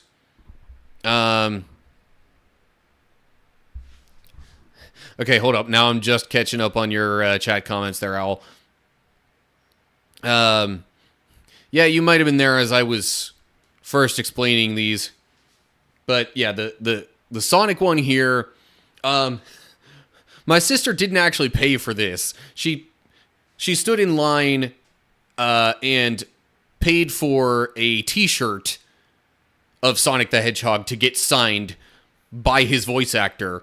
But as a bonus to toss in, they were nice enough to, the people there were nice enough to add this poster here just in case stuff got messed up or worn out on the shirt. So he also added this in and signed it too. So yeah, that was the one that my middle sister went to a fan con and got from there. Yeah, Kingdom Hearts poster down here is, I mean, it's Kingdom Hearts. Kingdom Hearts is kind of big, especially right now on the channel. And in general, since it was recently released on Steam. I'm seeing all sorts of posts now on the like Kingdom Hearts subreddit about people wanting to mod the game and like mod unused assets into the game and stuff like that. But anyway, and then this thing right here, I really would like to eventually get some sort of like, I don't know, either a chat command or point redemption or something to where like people can randomly get a gaming weapon of the day or something like that. Because there's 45 different weapons on here from all across different kinds of video games. You've got, let me break it down for you here because it might be a little difficult to see. So over here we've got swords and other blades. Right here in the yellow we've got other miscellaneous melee weapons. We've got guns over here in like the purplish section. And then down at the bottom we've got the just like total either magic or doesn't fit any other category kind of weapons. Anyway, Riku has short hair. Is it a Kingdom Hearts 3? It might be, because that seems to mostly be the outfit that he wears in Kingdom Hearts 3. So it could be. I mean, it's definitely not a really old one, because you probably, I don't know if you can see all the way in the bottom right corner of it, underneath Riku there's actually an unversed. No nobodies in the poster, though, which is odd. You've got Heartless, you've got Unversed, no nobodies. But whatever. And with the exception of the Sonic one, which I will not assign a particular value to because it's signed and I was gifted it, but these 4 other posters here, with shipping, was all of like $50. So I figured, hey, why not? Let's spruce things up a little bit. In the background behind me. Next step is to get a blackout curtain by the door window here to not have so much light coming in most of the time that I stream. Yep, Sora has short hair too. Definitely Kingdom Hearts 3. Could very well be. Anyway. Actually, while I'm not in the middle of the game, let me check phone notifications, see if it's anything really important. Huh.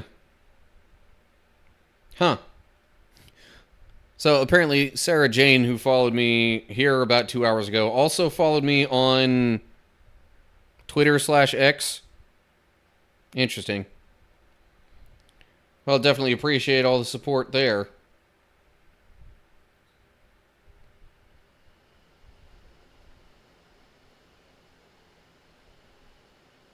Even, like, gave me a shout-out on there, in a way. So, anywho. X, just X, no Twitter. I'm sorry, I still like to call it Twitter. I get... Either I'm stubborn or I'm a rebel. In that one matter. I don't know. I just think of it odd calling it X. And really, nobody wanted to call it X other than Elon. Let's be real.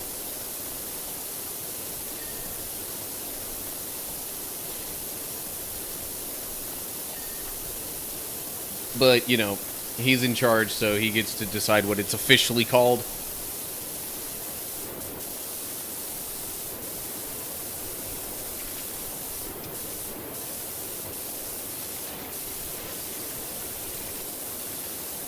In any case, okay, so posters have been more fully displayed and explained.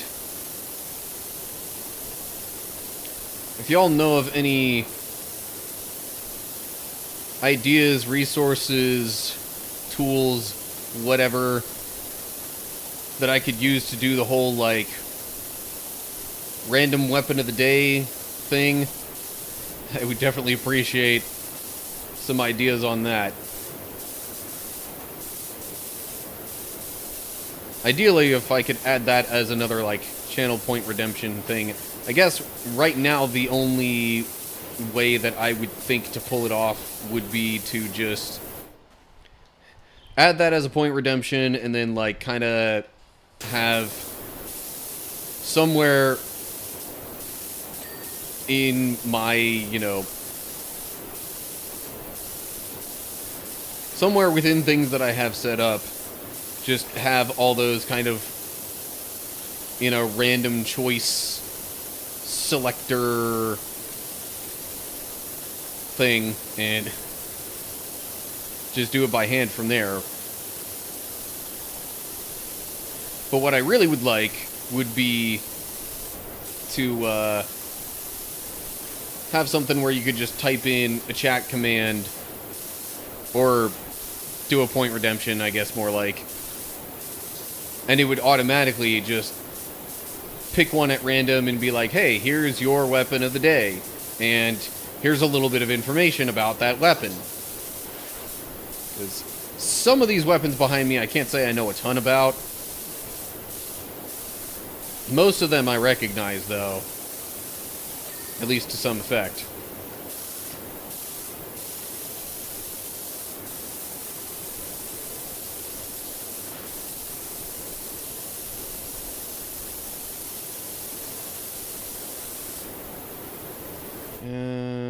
That does not count as part of the same wall, so it's probably just the stuff up on top. Which means I gotta go get the ladder again.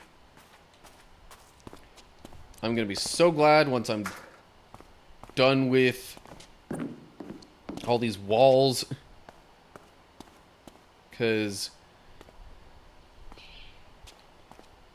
using this ladder all the time and just needing to constantly maneuver it around and do all that stuff with it is a bit of a hassle. Would be a whole lot more convenient if I could just set it on the ground near where I'm going, but no. The game doesn't like that. Okay, what am I missing on this wall? This is the wall where it says I'm missing stuff. There we go. Jeez. Just like the tiniest little speck there, practically.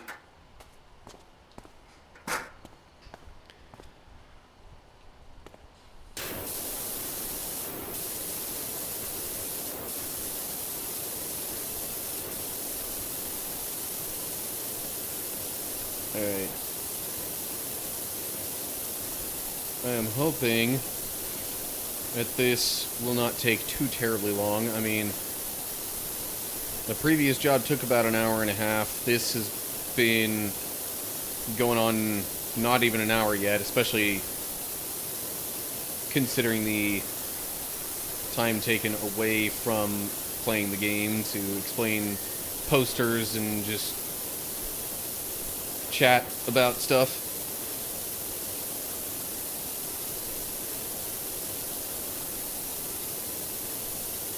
Yeah.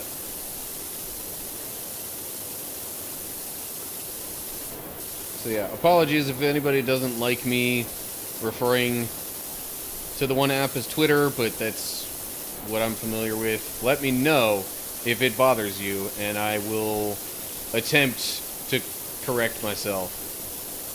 It is technically, if you like load up the website, it is now always shown as x.com, and you know, the app has been called X instead of Twitter for a while now.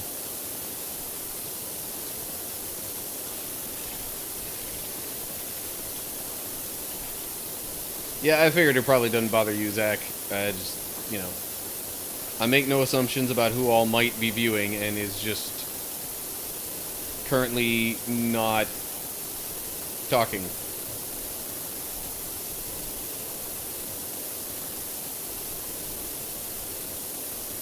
Friendly banter, I get it. Twitter.com still works. Yeah, but when you type it in, it immediately loads it as x.com/whatever. So, officially it is fully and completely X and not Twitter.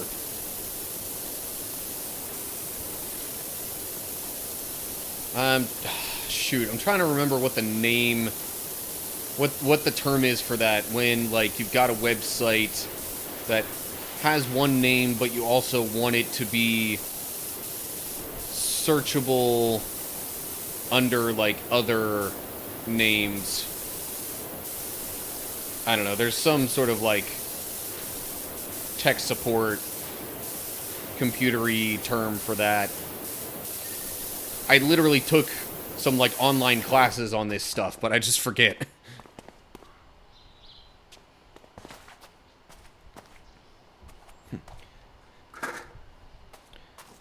Al says she calls it Twitter, always will. If people don't like it, it's their problem.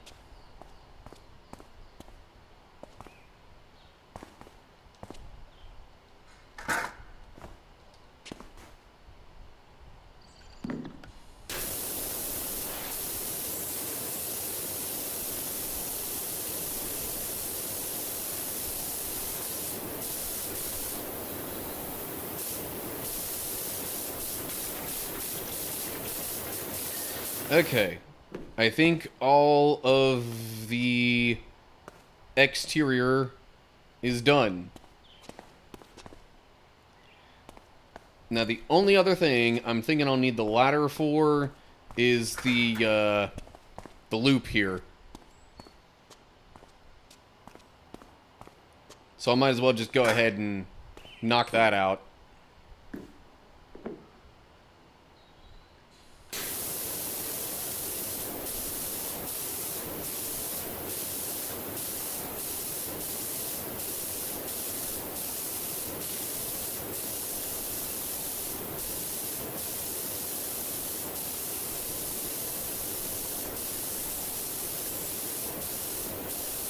So yeah, I'm figuring I'll be able to get this skate park done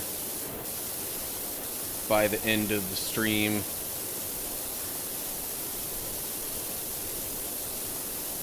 Not sure if I'll be able to do much more than that,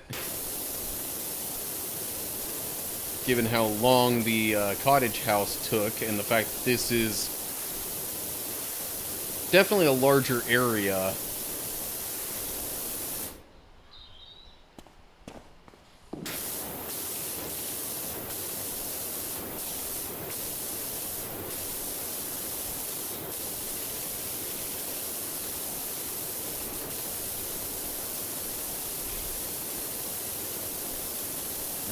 Alice says, I've had my Twitter account since 2010.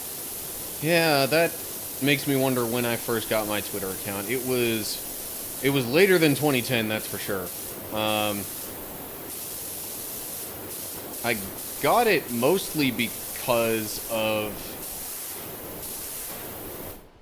wanting to, like, update people on a certain, like, youth mission trip that I was helping to lead. So I guess that probably would have put it somewhere around 2014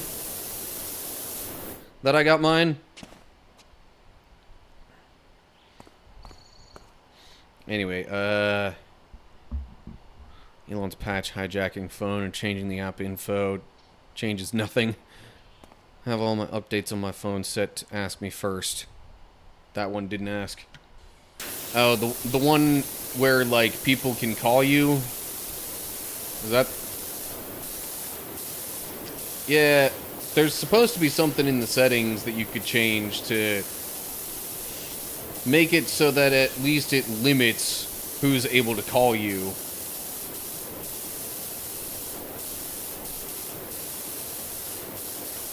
It doesn't remove it entirely, but I think it's supposed to at least limit it to where, like, only people you follow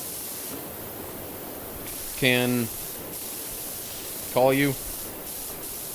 Which, granted, still isn't, like, a great security measure because of how social media generally works.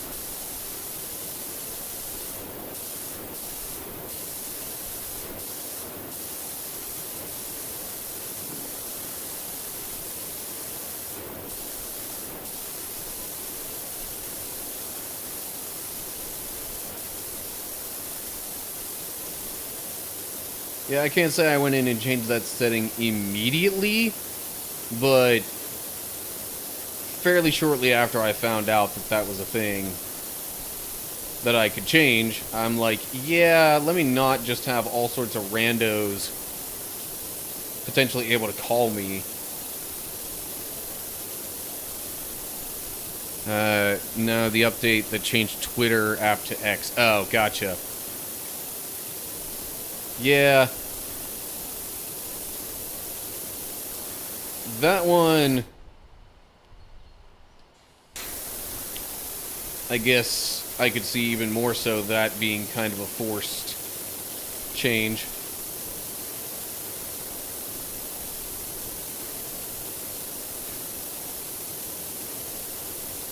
Not that I'm really commenting one way or the other on how good or bad of a change that is. Okay, have I really missed that much dirt on this arch here? Oh. Yes, I have. Clearly. There we go. Okay.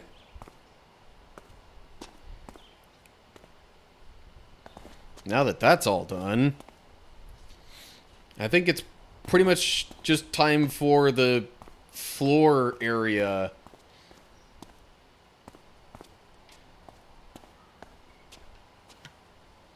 Which should honestly be, like, the easiest part to make quick progress on.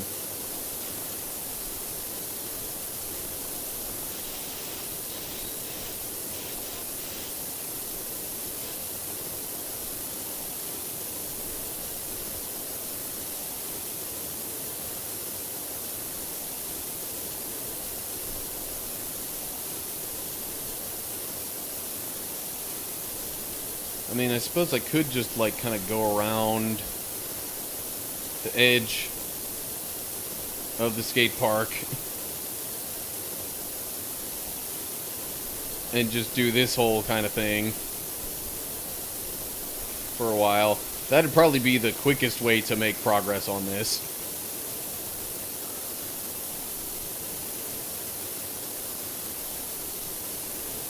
And then, you know, after a few times around to go in and touch up the details and all that kind of stuff. There are paw prints in among this dirt.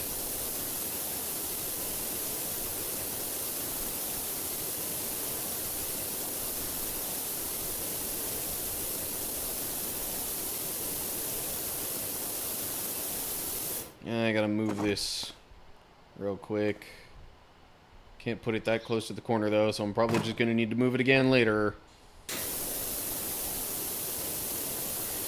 Tell you what, let me clean out this corner a bit more, so then hopefully I can set the stool there and then not have to worry about moving it anymore. Yeah, okay.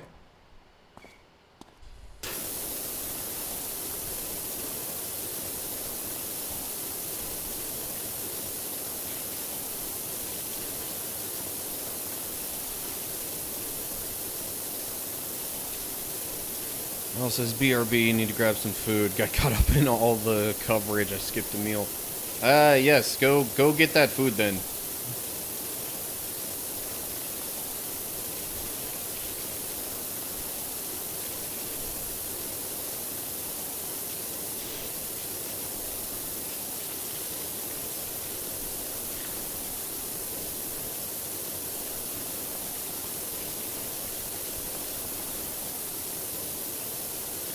This is a little awkward trying to go around all the edges like this.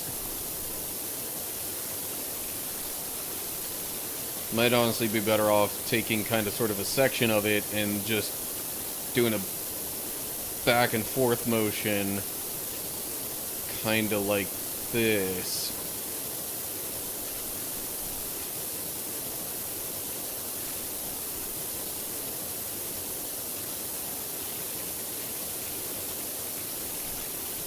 Except I gotta make some space at the edge of it that I can come back to that's clean.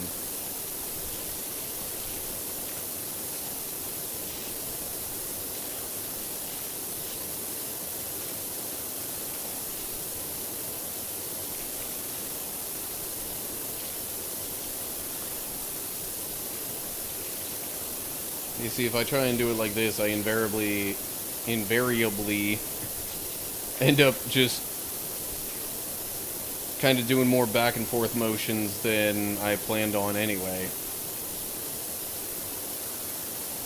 So, I don't know. I don't think the point of this game is really to come up with the best strategy. Just to kind of do it, enjoy the process,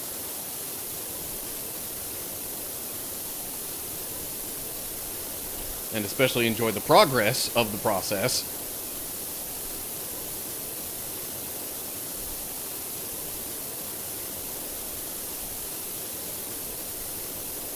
And just know all the tools that you have to get the job done when push comes to shove.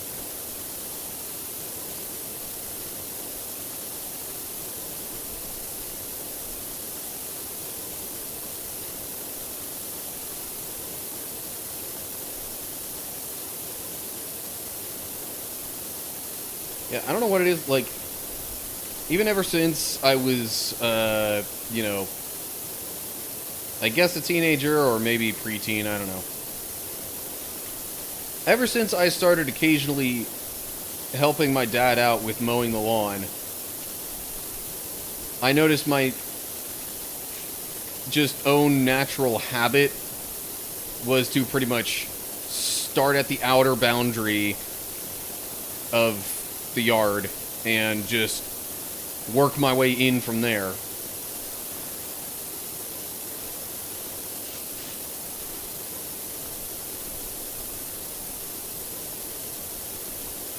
Although occasionally, you know, when asked to make it look nicer, I would take particular sections of it and then just go back and forth instead of doing my usual strategy.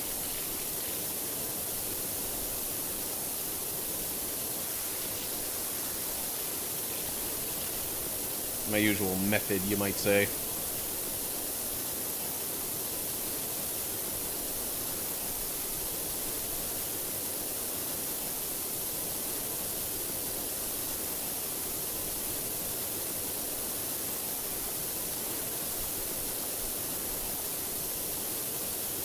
So, next week for the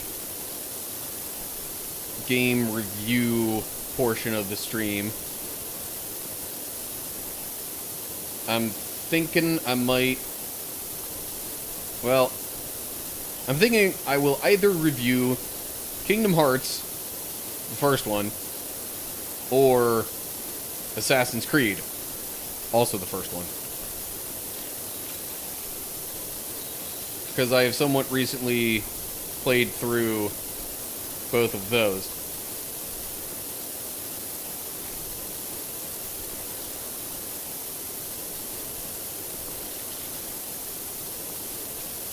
And I will say, especially for Assassin's Creed, it seems like I'm not going to wind up getting any other videos onto my YouTube channel that are like compilations or anything like that, unless I just compile all the shorts I made together and call those highlights.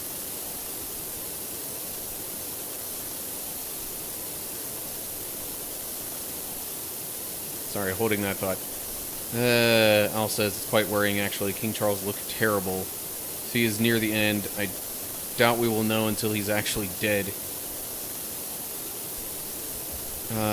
All we knew with her was that... Sorry. He is his mother's son all over. All we knew with her was that she was slowing down. Then suddenly it's like, yep.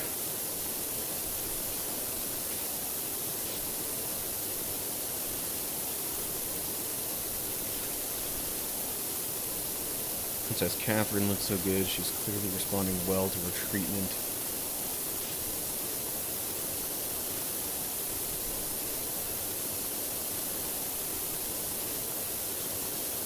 At least that's a good sign.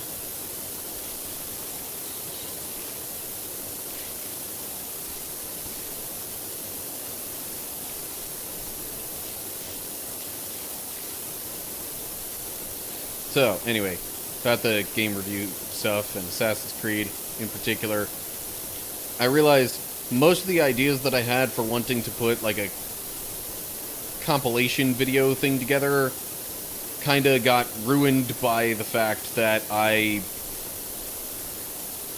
was not able to keep record of an entire mission's worth of stuff, basically. Or at least one of the primary assassinations in the game. So it was like, any idea that I had of like, well, let's show all the assassinations and compile those together. Nope. Any ideas that I had of including all of certain dialogue options? Nope. All because I essentially had an entire recording that was unusable.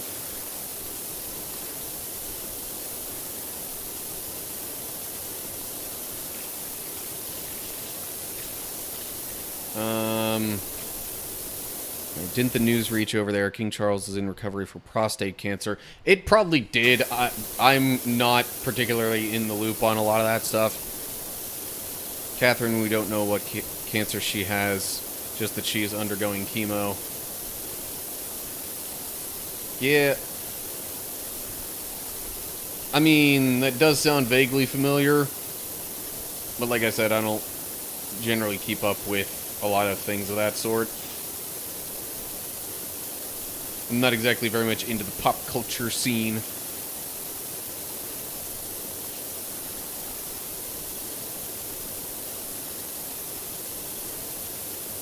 I mean, there's some things here and there that I know, but that's usually more so because I hear about it from other people.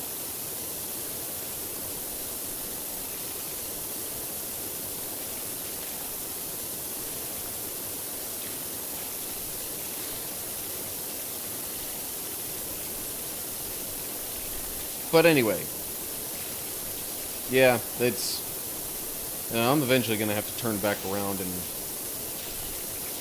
get all these steps cleaned here. So you know what? Rather than wait for all that... Oh, it's treating the stairs collectively as one unit. And counting this as part of the stairs. Okay. if they're counting this as part of the stairs.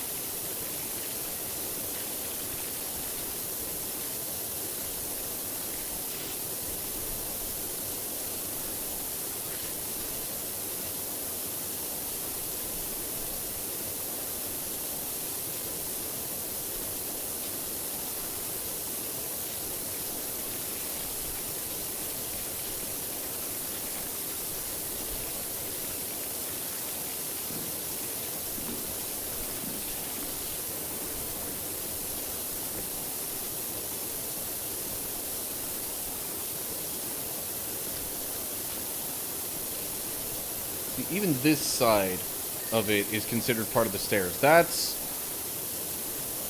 a bit of an odd choice. But oh well.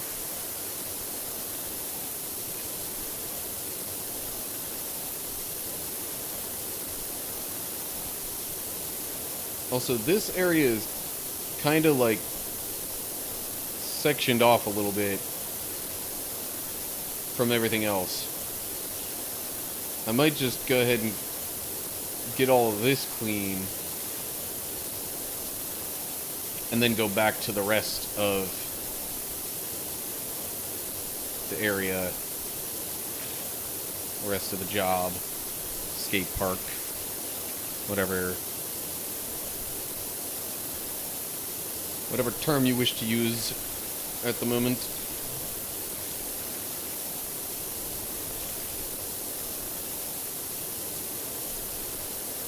First time we've seen Catherine out in public in a while. She just disappeared from royal duties. The whole media witch hunt, quite disrespectfully.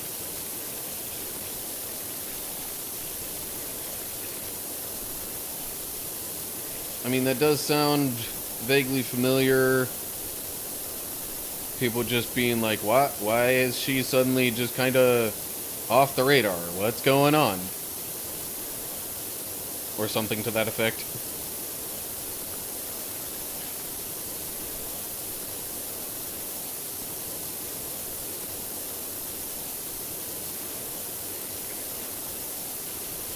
Yeah.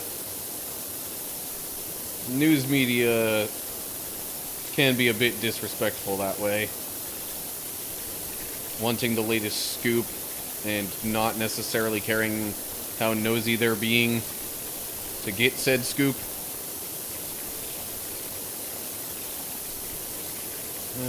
I'm gonna need to get under the bench to clean it all the way, probably.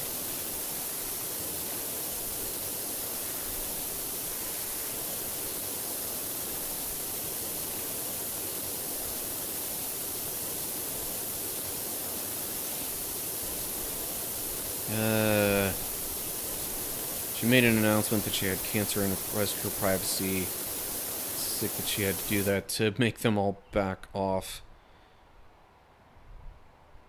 But we have given her her much needed space. Yeah, at least... Yeah, once that was announced, then finally it was like, oh, okay, yeah, she's not doing good. We'll, I guess, leave her alone now that we know what's going on.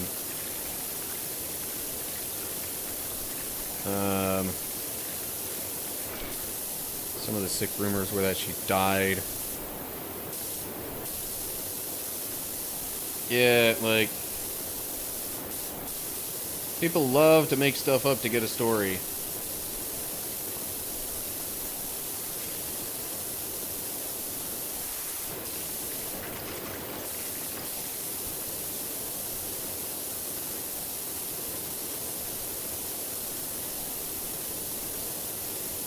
That's why personally I'm not sure I would ever think that news media should be for profit.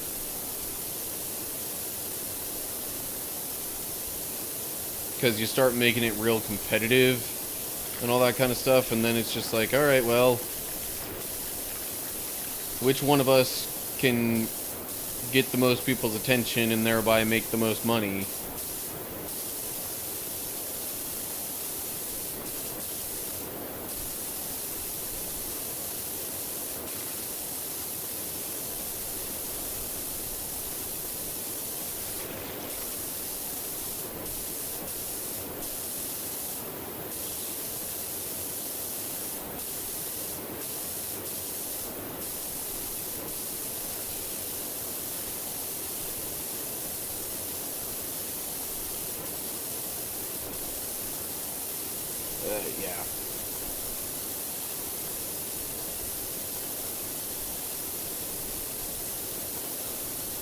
one of many things that is kind of messed up about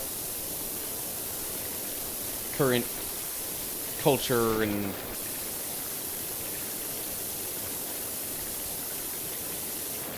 really media in particular.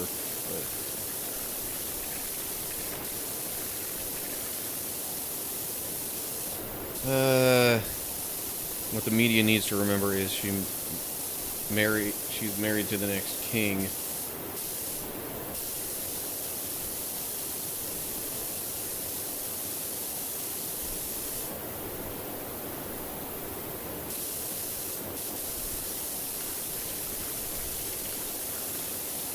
And like that's the part about being a public figure that I'm not sure I would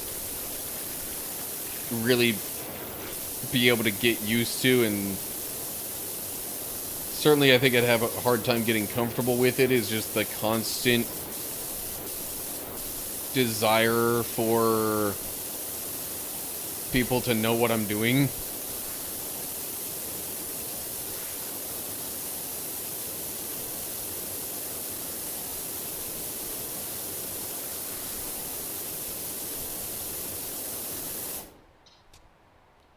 Okay, what exactly have I missed on the benches here? Ah.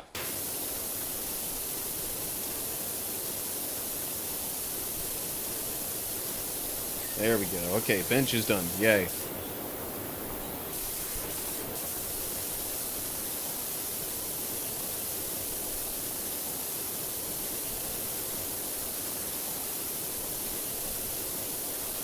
Yeah, there's quite a lack of respect for privacy in the broader news media these days. Not saying that, like, everybody connected with the news is like that, but, you know, if you want to get the really, you know, juicy gossip and all that kind of stuff, you kind of can't do that very easily while still, you know, maintaining people's privacy.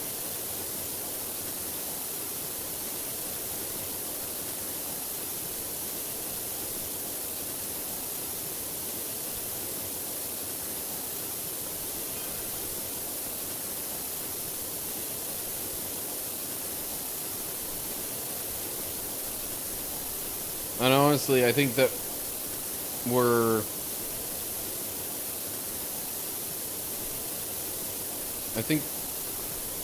I would prefer that be the case even less so with political figures than with other celebrities to an extent.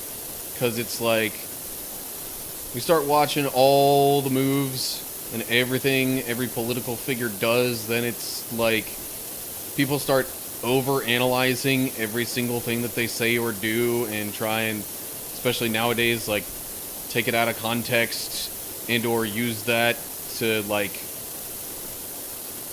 kind of, you know, bash on them, run up the opposition, smear campaigning, and all that kind of stuff that's part of the ridiculous modern political machine. But I digress. I mean, the right to privacy is something that is, you know, considered kind of a standard for human beings, a standard right that we all should have. Except if you're famous, apparently.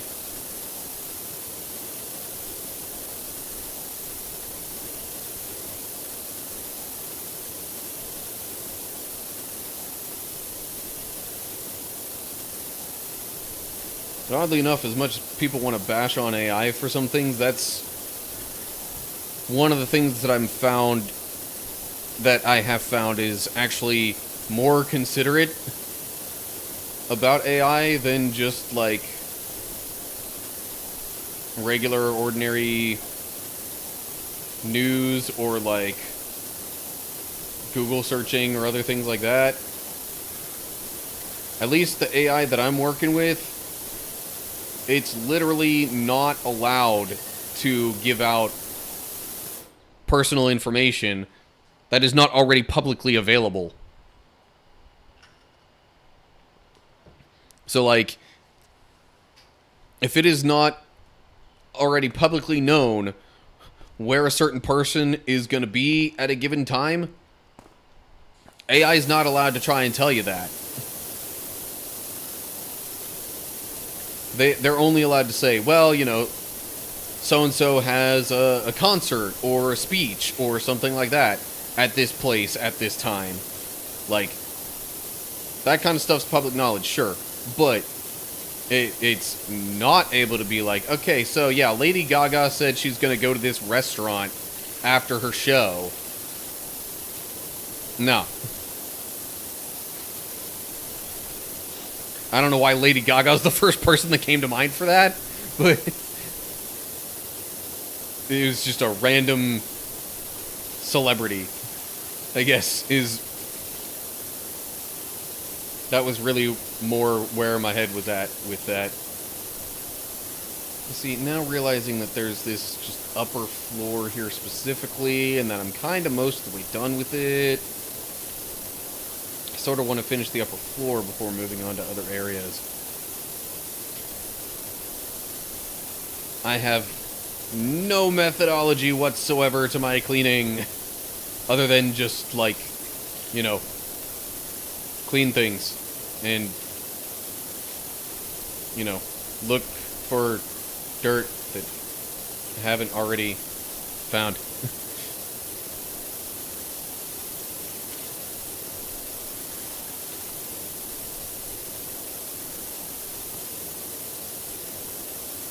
Okay, I'm gonna try and get the edge of this, then sort of just back and forth, get the rest of it from there. Why do I go so slow? I guess if I'm looking down more, that's when I slow down. That's also a part of this game that I find kind of interesting. Just the fact that, like, your viewing angle affects your movement speed. I wouldn't necessarily think that that should be the case, but that's what it is in the game.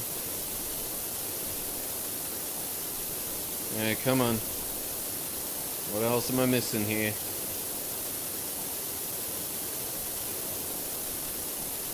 Okay. Upper floor's done. Yay. Skate park floor still has a lot to do.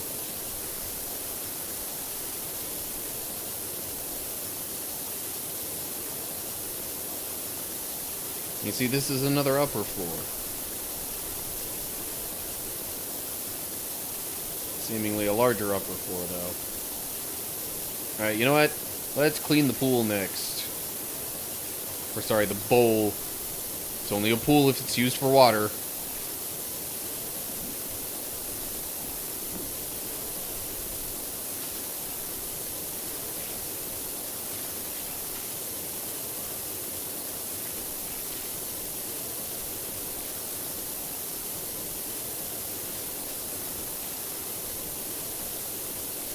Okay. Now that I've got that. Wait.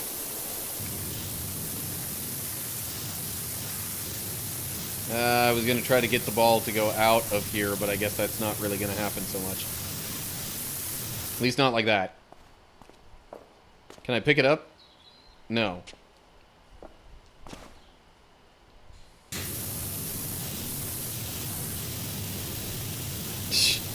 Got it just kind of floating there.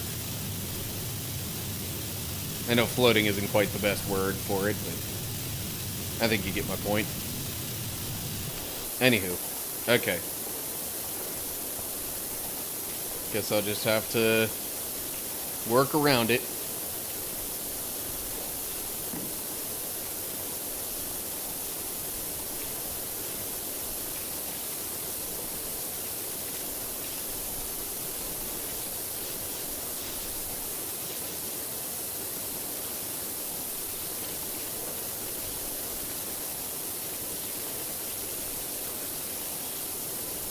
Well, with all the water I'm using here, you would think maybe the bowl would fill up some.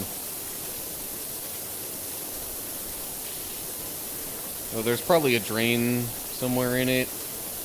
I would think there should be a drain, because otherwise you've got a bowl like this, and then it rains. Well, no, because I've seen bowls like this in skate parks that have, you know, water pooled up in them. So,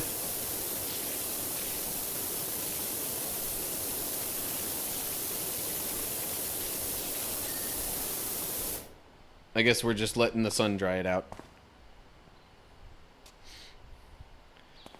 Of course, there's another bit of the kind of sort of magic that happens in this game that it doesn't really want you to think too hard about. Because, yeah, this would not just all be immediately dry like this once you got it clean in real life.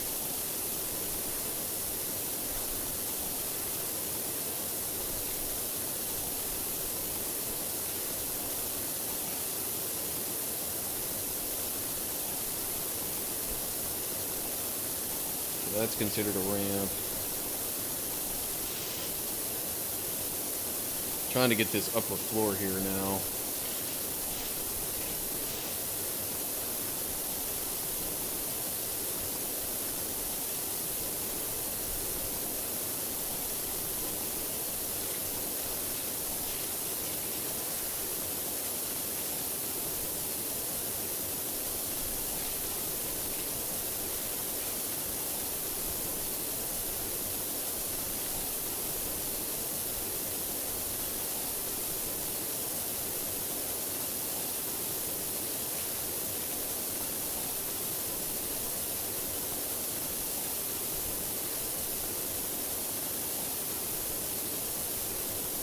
Some of the settings on the hose nozzles in this game would totally melt some of the things you clean if this was real life. Yeah, especially with the, like, higher powered power washers.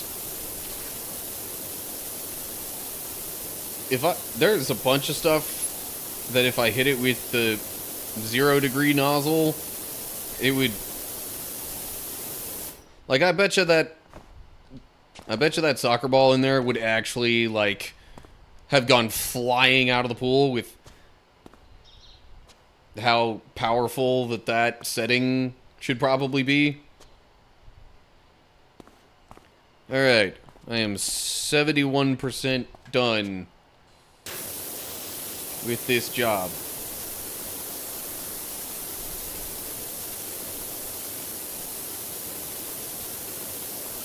Quarter pipe done.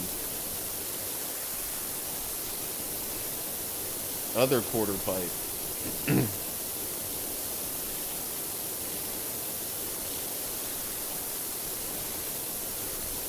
So, like, technically speaking, not that I know that much about skating, but if something like this is considered a quarter pipe, and then I think if it's one continual piece that goes to a ramp on the other side of it, that's called a half pipe. Wouldn't you think a full pipe would be something like this? This loop thing here? Just saying.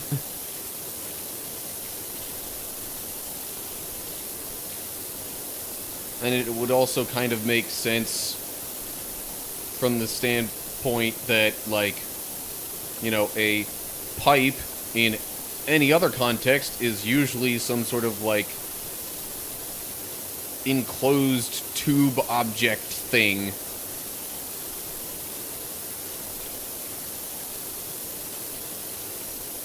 You know, whether we're talking lead pipes, copper pipes, PVC pipes. But those are all, you know, like, round, enclosed tube kind of things that are called pipes. Just makes me wonder where the whole, like, half pipe, quarter pipe, and all that kind of designation came from with relation to skating.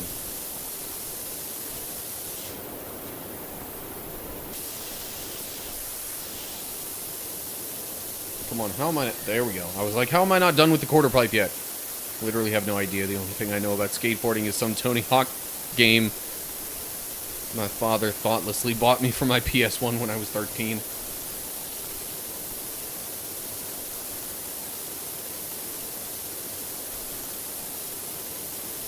Never played it and sold it not long after. I will admit there are a couple of Tony Hawk video games that I've played. Not a lot of them, but a few. And, yeah. I definitely don't claim to know much about skating, though. I could probably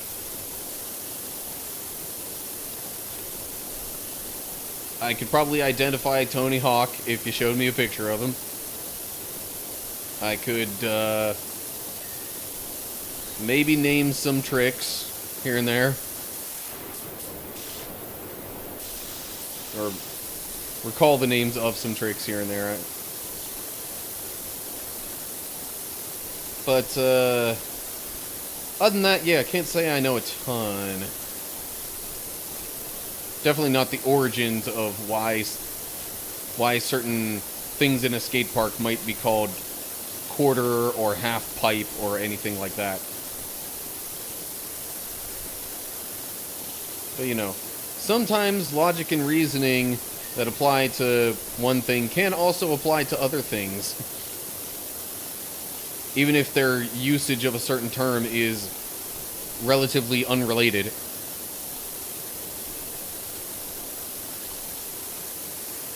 So I played one time on his PlayStation.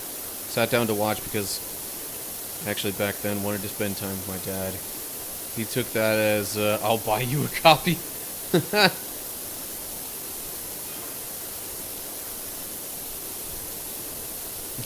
Oh man, so that kind of almost reminds me of something with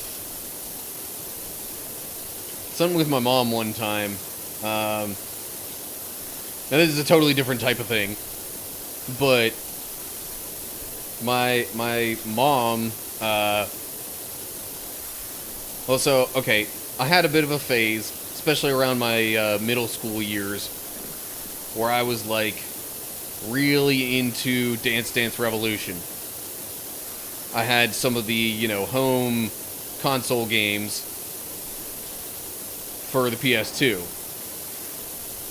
And the, like, you know, generally the cheaper dance pads that you'd get for those. And seemingly out of the blue, one time, my mom asked if she could try it out. She asked me to try it out. I think reason being that she was, you know, looking into just alternative exercise options, especially on, like, rainy days and whatnot. She tried it once and was just kind of like, okay, nope, don't think this is for me.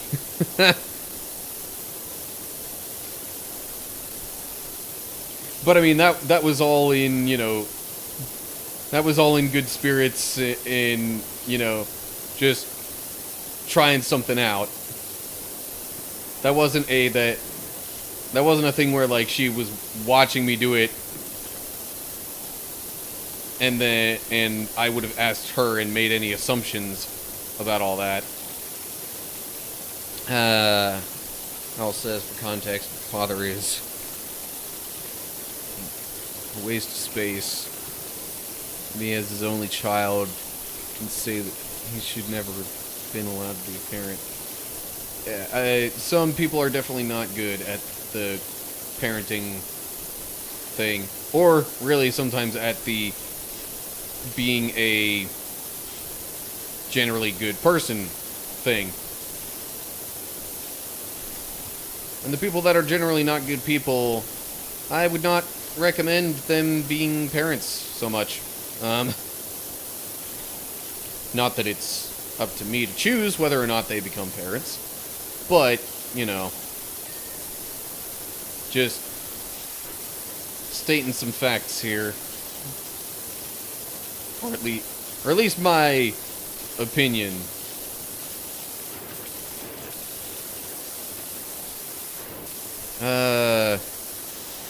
But yeah. I was fortunate to have decent parents for my upbringing.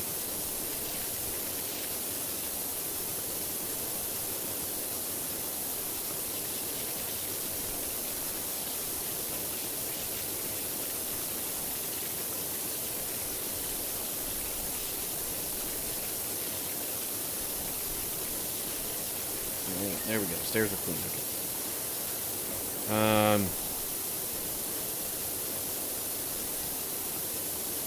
I can't say I feel a need to know just how bad he was. If you ever feel like you need to vent about things, though, then feel free to send me a DM in Discord or anything like that. There's somebody else I've connected with who, not necessarily for reasons like that, but, you know, winds up talking to me in Discord DMs quite frequently, just about troubles in life and whatnot. Definitely can't say I have all the best answers or anything like that, but I figure I can at least be I can at least lend an ear, or in this case, a pair of eyes, to read the text.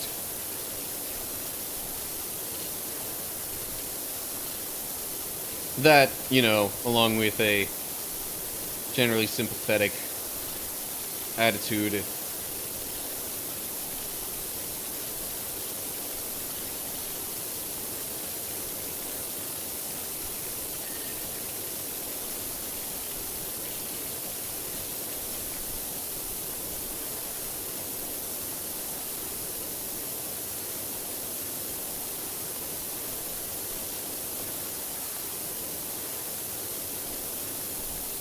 Okay, maybe now just for this little area I can sort of go back to my,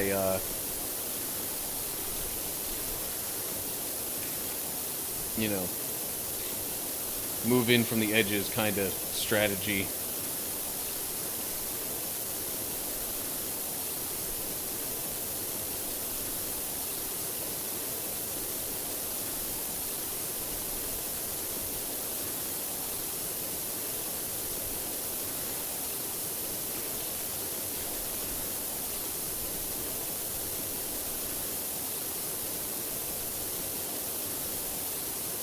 Mom's great, though.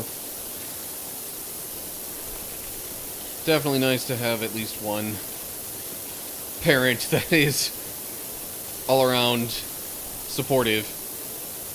Which, if I remember the things that you've mentioned about your mom before, that would definitely be an appropriate description, is supportive.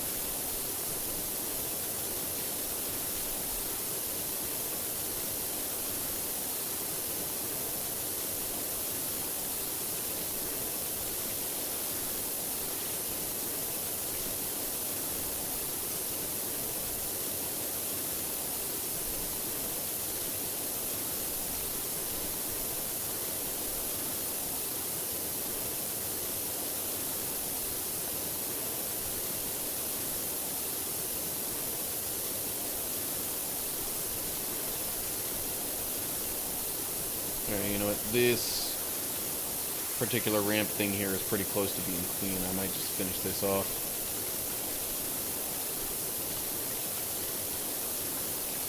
There we go, okay. And you know what? Forget my previous idea. I'm gonna clean this off and then finish up the floor.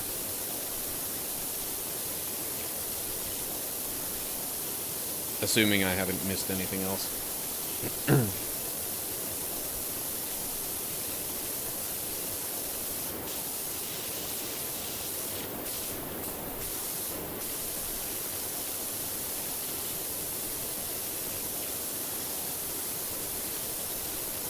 Yeah, I will say regarding family situations that there are plenty of examples of solid reasons why people nowadays aren't as inclined to just assume that, oh yeah, somebody's family, so you should inherently try and, you know, have a close relationship with them. When that's not really a fair thing to ask of someone if the other people in their family are treating them like garbage. Or any other similar kind of thing. Man, what is not clean about this rail?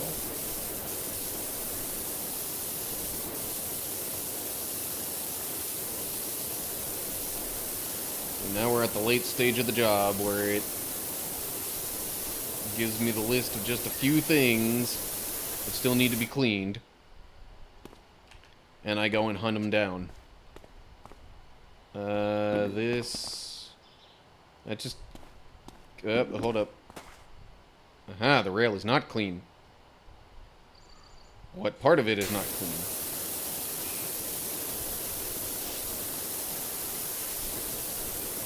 Another stroke of luck is he didn't want his name on my birth certificate because he didn't want to pay child support.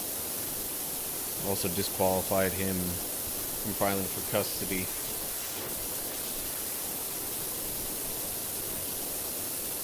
Yeah.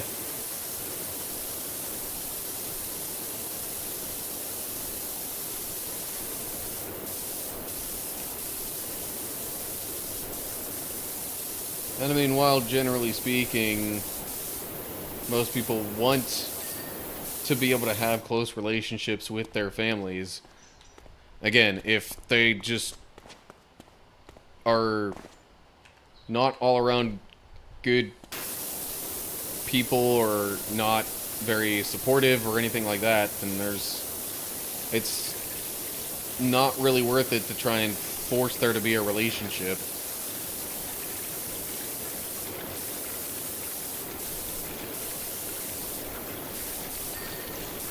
Okay, rails are done.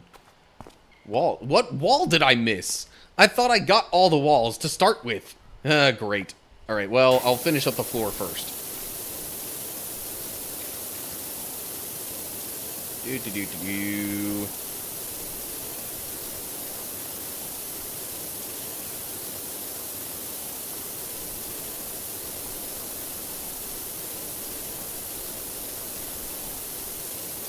Even if he wanted to be spiteful and demand custody at some point, he couldn't do it because he would need a DNA test to prove he's my father.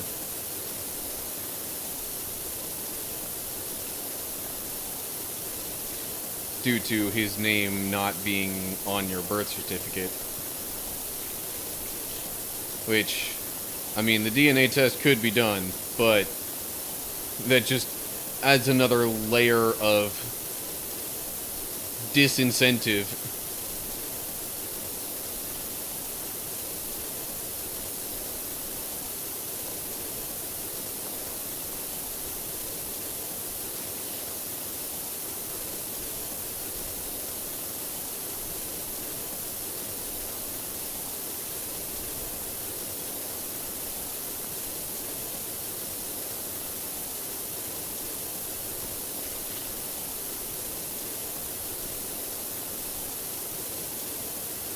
And because I keep looking back and forth the chat, I'm missing some little bits of dirt here, but whatever, no big deal.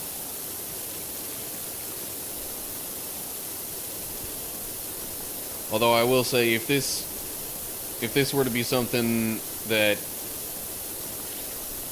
my old pap and I were ever working on together, this just reminds me of those times that we were, you know, shoveling snow out of the driveway, and if I so much as even slightly started doing things different than he would, he'd make a comment about how that I'm not doing it right, I'm just wasting time being counterproductive, and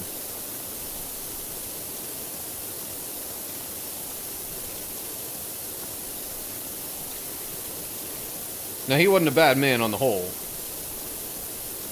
By the way, I am referring to, technically, I guess, my step-grandfather.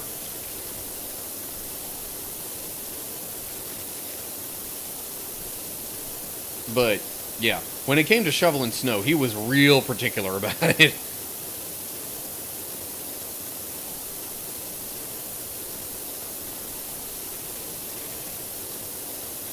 Yeah, I guess I hadn't thought about that. You do probably need to get the consent of both the man and the woman involved to do, like, paternity test thing. Maybe? Actually, I don't know if you necessarily need the consent of both.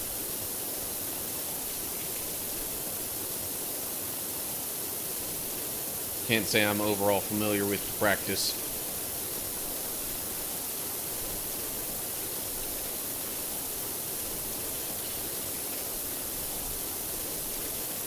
But I mean, definitely current acting custodian would get preference.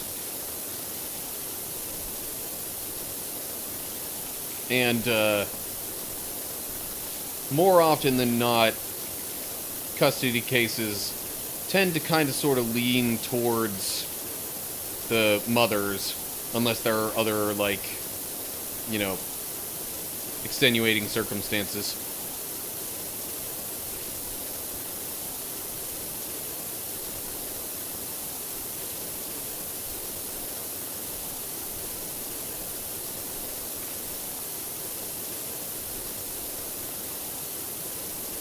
Arcone! Hey, haven't seen you in a while. How's it going? It's gonna make me want to bust out the VR version again. Oh, man. Yeah, I can only imagine how this would feel in VR. Especially all the acrobatics we were talking about earlier with, like, jumping up on various things and seeming to, like, kind of float around on nothing at times.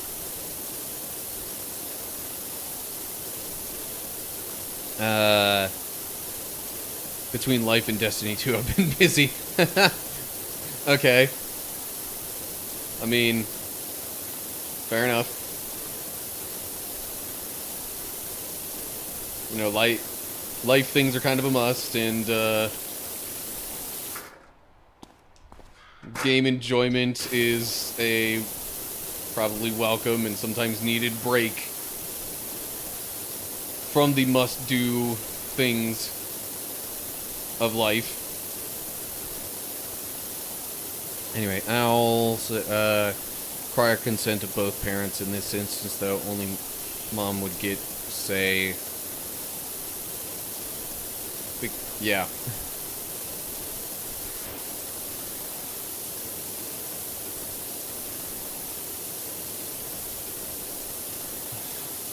There's apparently a bunch of tiny little bits of dirt that I've missed on the parked floor here. Now it's making me go back around, hunt them down, clean them. Oh, come on. Are there really that many?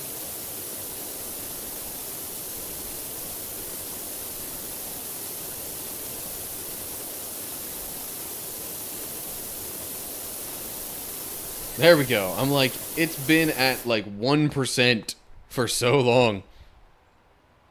Now, which wall did I not clean completely?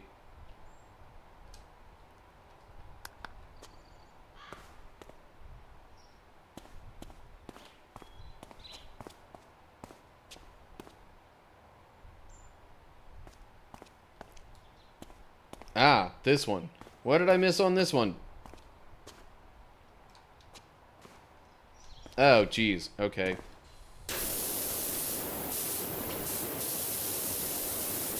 Hang on. Let me go get the ladder.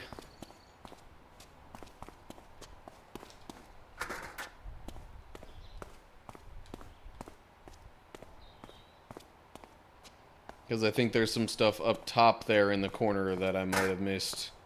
Yep. That'll do it. Okay. Drill. FA, get yourself over here quick as you can. We got an urgent one for you. Urgent, you say? What's so urgent about it? Well, as urgent as that may be, unless it's a real quick job, I'm probably gonna not do that in this particular stream. Oh, okay. So now we've got a motorbike and sidecar and then a fire helicopter. Well, the motorbike shouldn't take too long. I could probably manage that.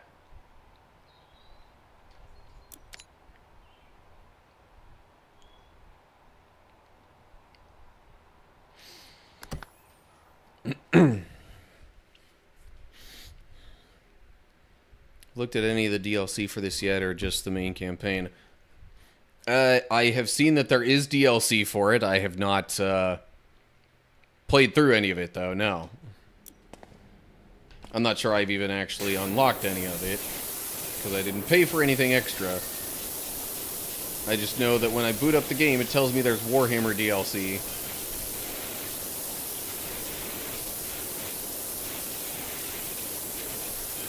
And I'm pretty sure, based on other conversations I've had, that there's more than that.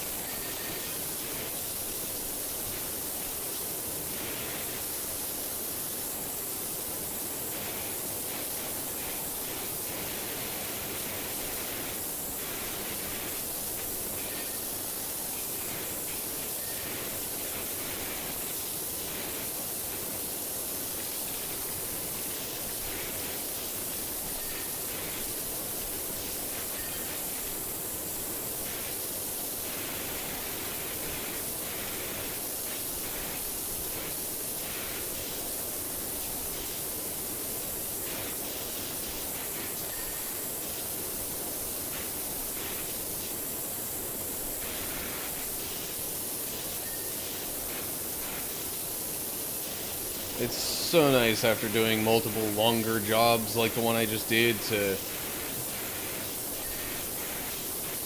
come in, do one of these, and see the much quicker progress.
So I've been doing the entirety of this so far just with this nozzle.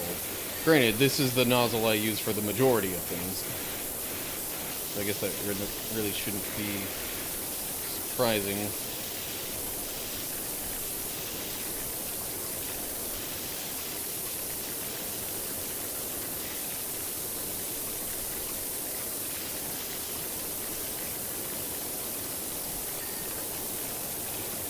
What else am I missing here?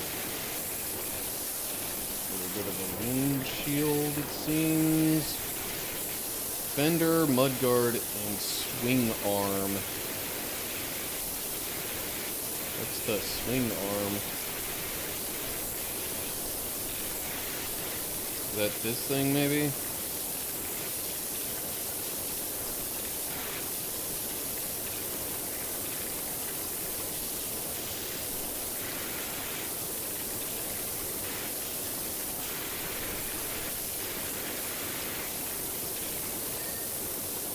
So that's the swing arm.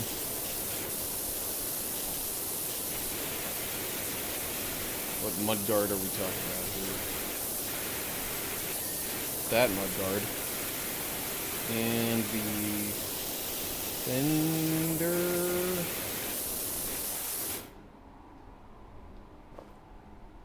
Hang on. Let me just go ahead and get that highlighted specifically. That fender.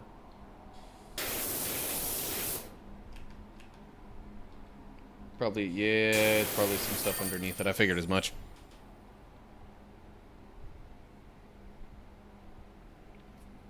There's also a free Oh, the FF7 DLC is free? Huh. I had heard there was FF7 DLC. I didn't hear that it was free, though. Might have to look into that.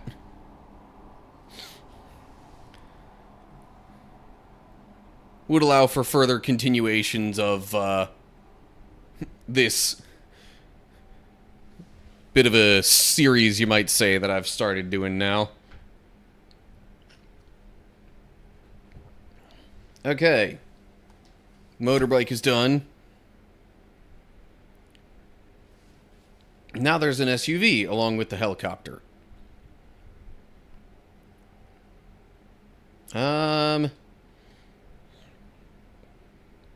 Sure, I've got time to do the SUV. I probably have time to do the helicopter too, but still waiting for the VR edition to catch up. I guess I'd have to double check the Xbox store. So I don't know if they otherwise make all the available DLC real apparent and easy to get to through the game itself.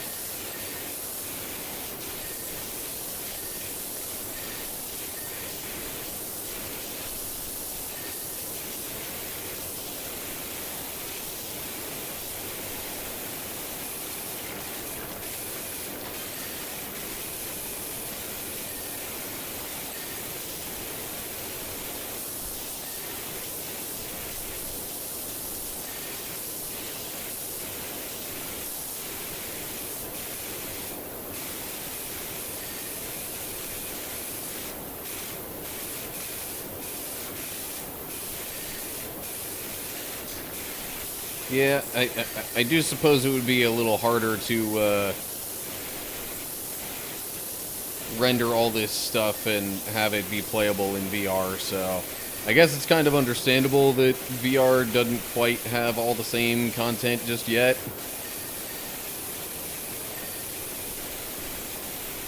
Doesn't make it any less of a bummer, but would, I do think it's somewhat understandable, though.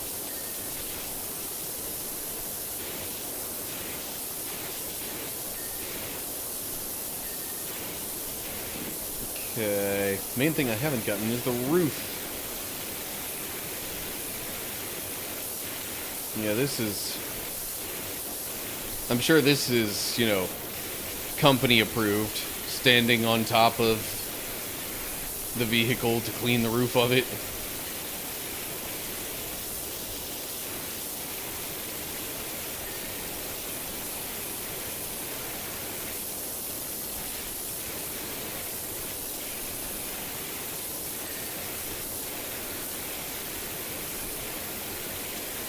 It actually works really well on the Quest 3 headset. I think they just need to make sure you can't easily break out of each environment.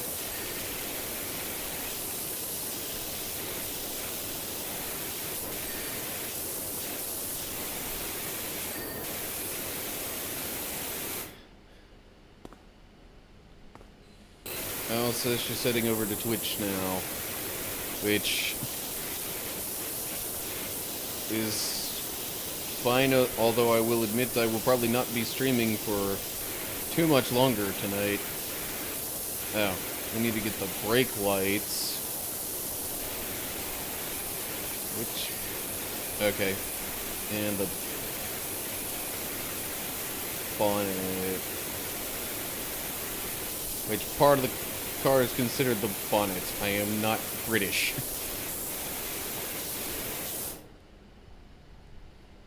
Suppose I could just go in and select it like this.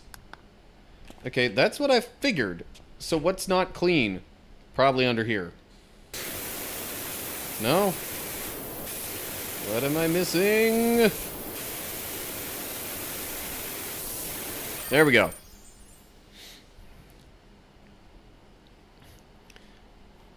Well, yeah, that's what I figured the bonnet was. It was just like I wasn't really seeing any dirt there, so I kind of second-guessed myself on that.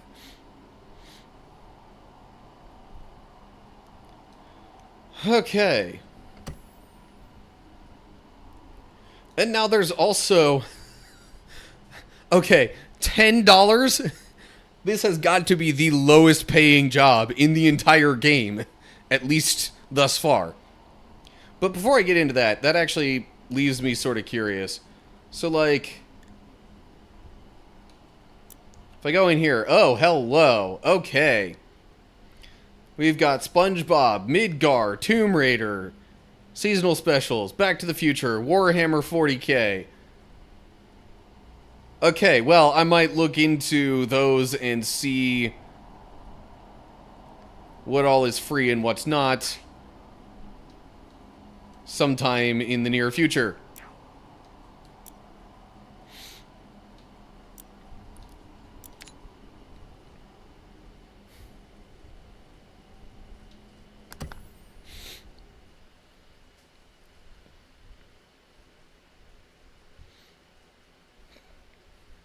But yeah,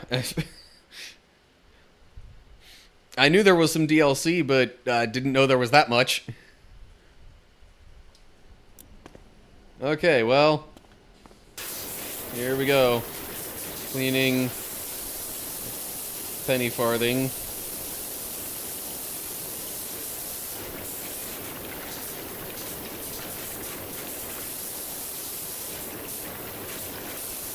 How is it only 7% complete? I guess just because there's that much air in the overall frame of it.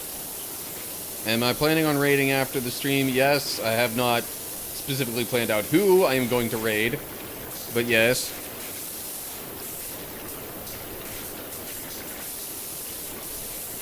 Is this really gonna... this is like mostly gonna be rust, isn't it?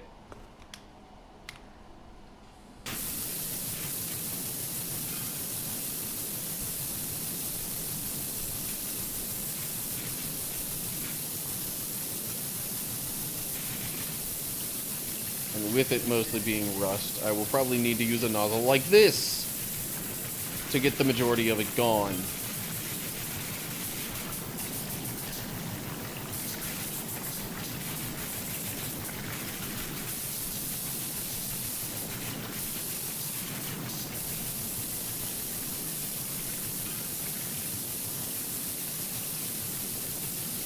Still not 100% sure how exactly just spraying it with a water jet is supposed to get rust off without, like, damaging anything else.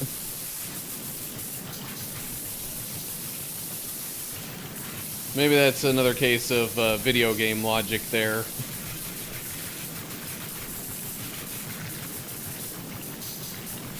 thought I'd check. Actually planning on heading over to Jate's stream after this one. Not talked with him and the gang much this week. Fair enough. I will see who is streaming when I'm done here, and then maybe figure out a plan.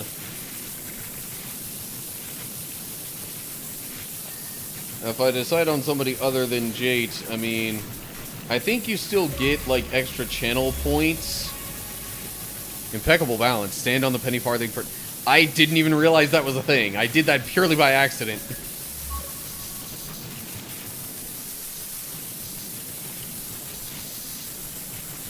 Anyway. But yeah, I think if you stick around for a raid, it gives you extra channel points on Twitch.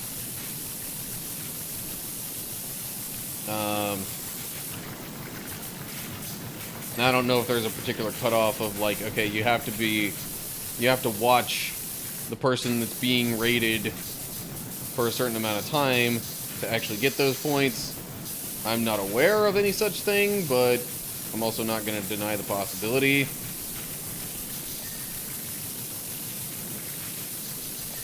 Okay, seat support.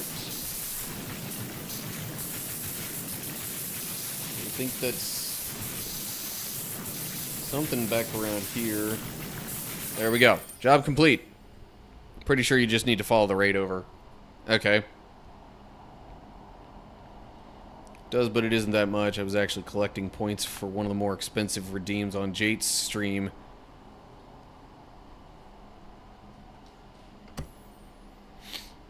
Okay.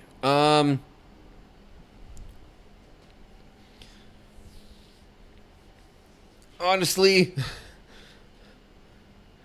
I would not necessarily mind having a little extra time tonight. I think the past couple of Saturday streams I've sort of gone a bit over what I would normally want to. And plus, that'll give me some extra time to then look into the available DLC here. But y'all don't need to see that as part of the stream. So long story short, I'm thinking I'm going to wrap it up there. I appreciate y'all watching, and hope you enjoyed the stream.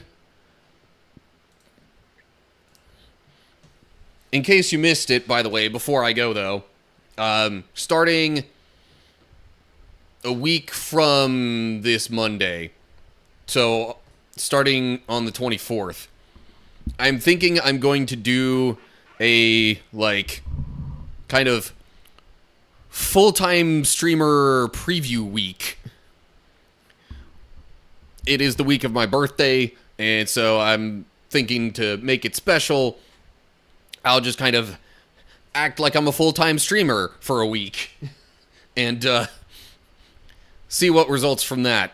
The plans are to stream Monday morning, Tuesday evening, not Wednesday, Thursday morning, Friday morning, Saturday evening, and then not Sunday. Because I figure if I went full-time, those are the days that I would probably be streaming. A couple of days not streaming just to give myself a break and do other things. And mornings on some days because I have things going on in the evenings most of those days. Arcone says, can confirm those specific DLCs I mentioned are free on Xbox as well. Alright, well then I will get into those and download them shortly after the stream here. So, anywho, I'll probably fill in more details on the whole full-time preview week thing. I'll try and put that on Discord. We'll probably put it on some social media pages as well.